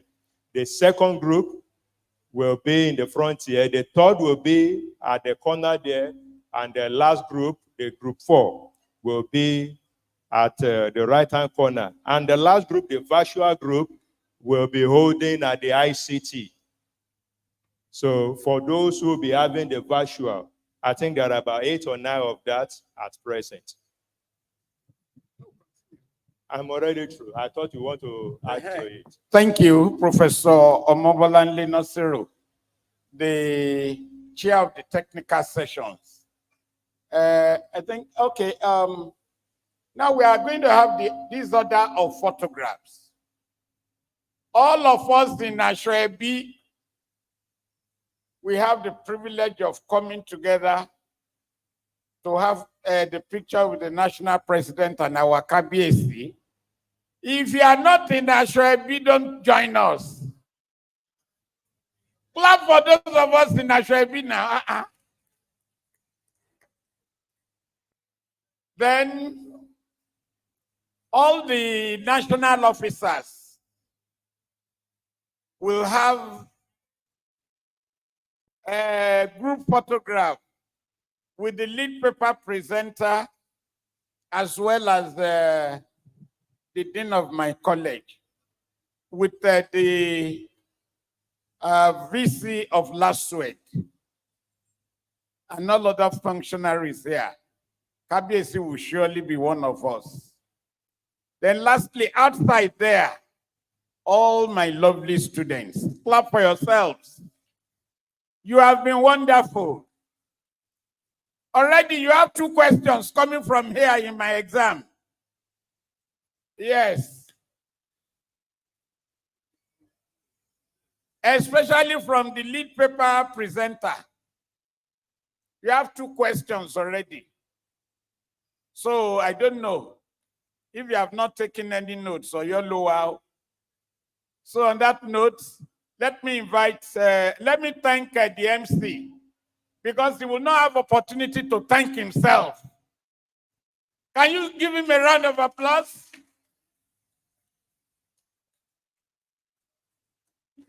Yes, let us now invite the Secretary, Local Organizing Committee, Dr. Abayomi Peter Ononuga, to come and thank all of us. Give him a round of applause, please. Thank you very much, dear Lucy Chairman. Thank you. Yes, my job is very simple and straightforward, and it's nothing other than to move the vote of thanks. Ladies and gentlemen, the first salvo for the vote of thanks goes to Almighty God, who has given us a very clement weather throughout the day, for giving us the providence of journey mercies from our various locations to Ijebu-Ode, from Gombe, Kashere, precisely. The contingent was was in transit for 2-3 days, and they got here safely and soundly. So we want to thank God for that. We have a member from the only state where after Ogun I can say I belong, and that is Cross River State. We have people that came all the way from Cross River, Calabar to Ijebu yesterday. They got here safe and sound. So we equally want to thank God for our national president and his team that left Africa yesterday morning, and they got here unfitted. God saw them through the journey. So we want to thank God for that. For other people too that came from far and near, we got here today without any hindrances, without any shortfall. We also had the keynote speaker who came on virtually. And for that, we want to thank him. We know he's a very busy man, but he was still able to make it a point of duty to be part of this conference.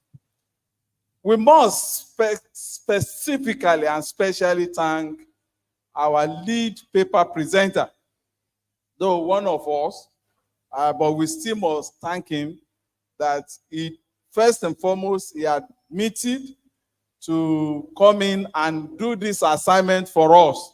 So please, ladies and gentlemen, you join me to thank Professor John Oyinlola Oladeji. Thank you so much. We know that it has taken him some nights to put the paper together. And let me tell you that he did a full paper and he also did the PowerPoint. So for that, let's put our hands together for him. Yes, we want to thank all our awardees because we approached them and they agreed to be so honored.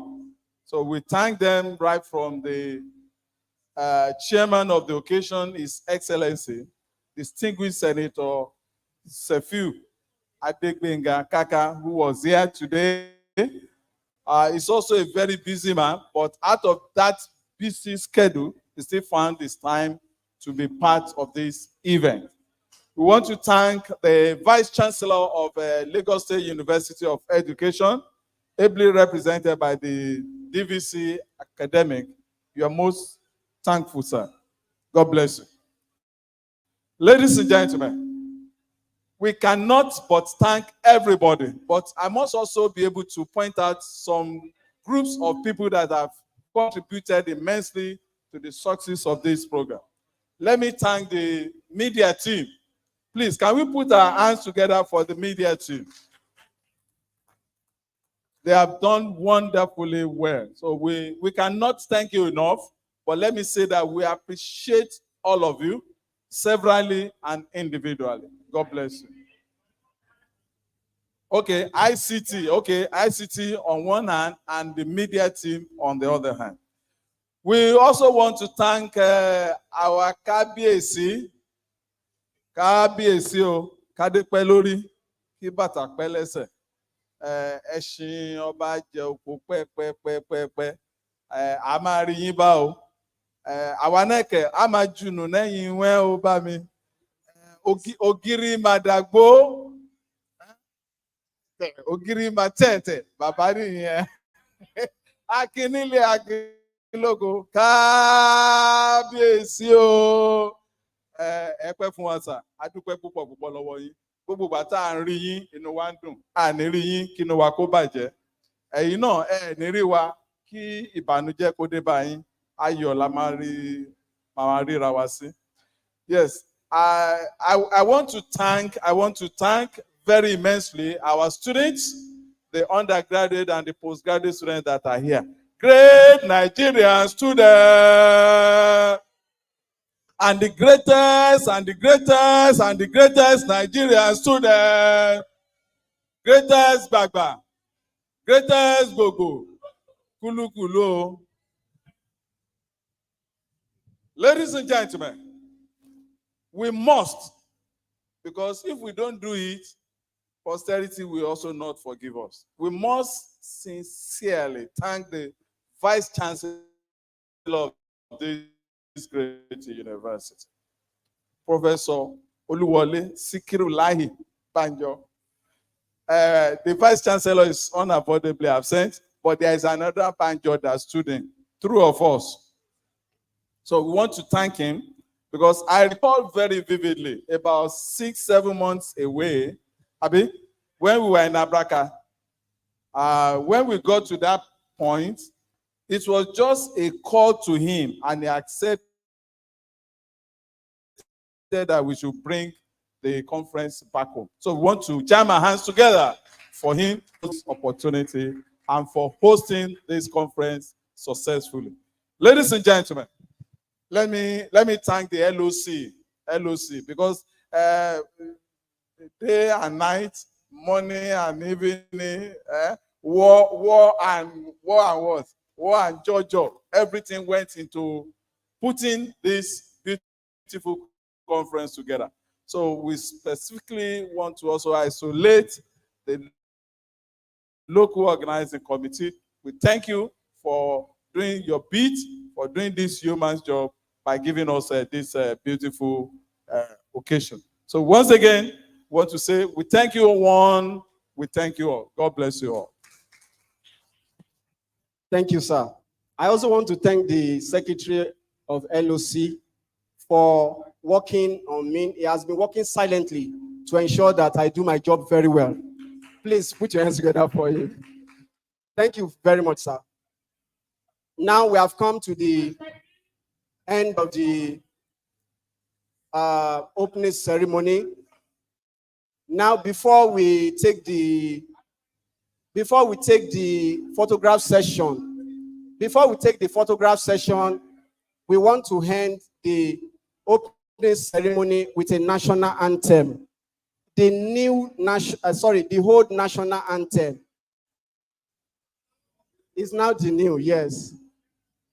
I informed you that the old national anthem has been signed into law to replace the new national anthem. So, ladies and gentlemen, may we rise as we take the national anthem before we go to the photograph session. Thank you and God bless.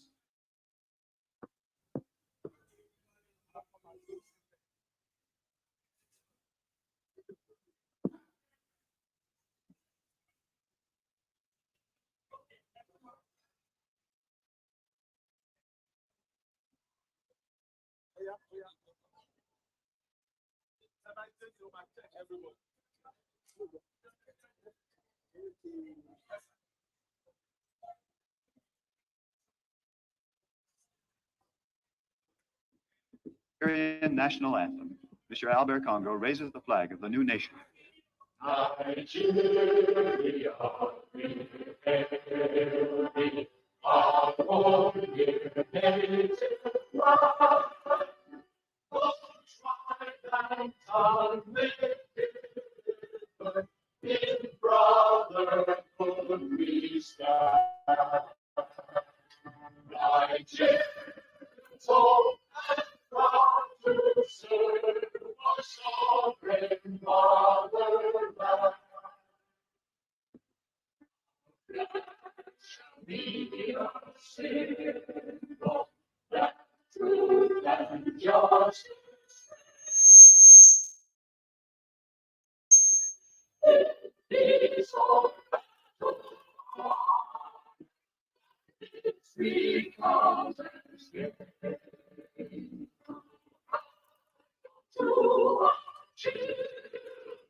Thank you.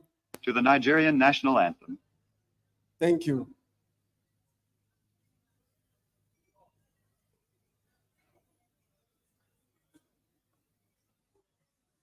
The AGM we hold immediately after the photograph sessions.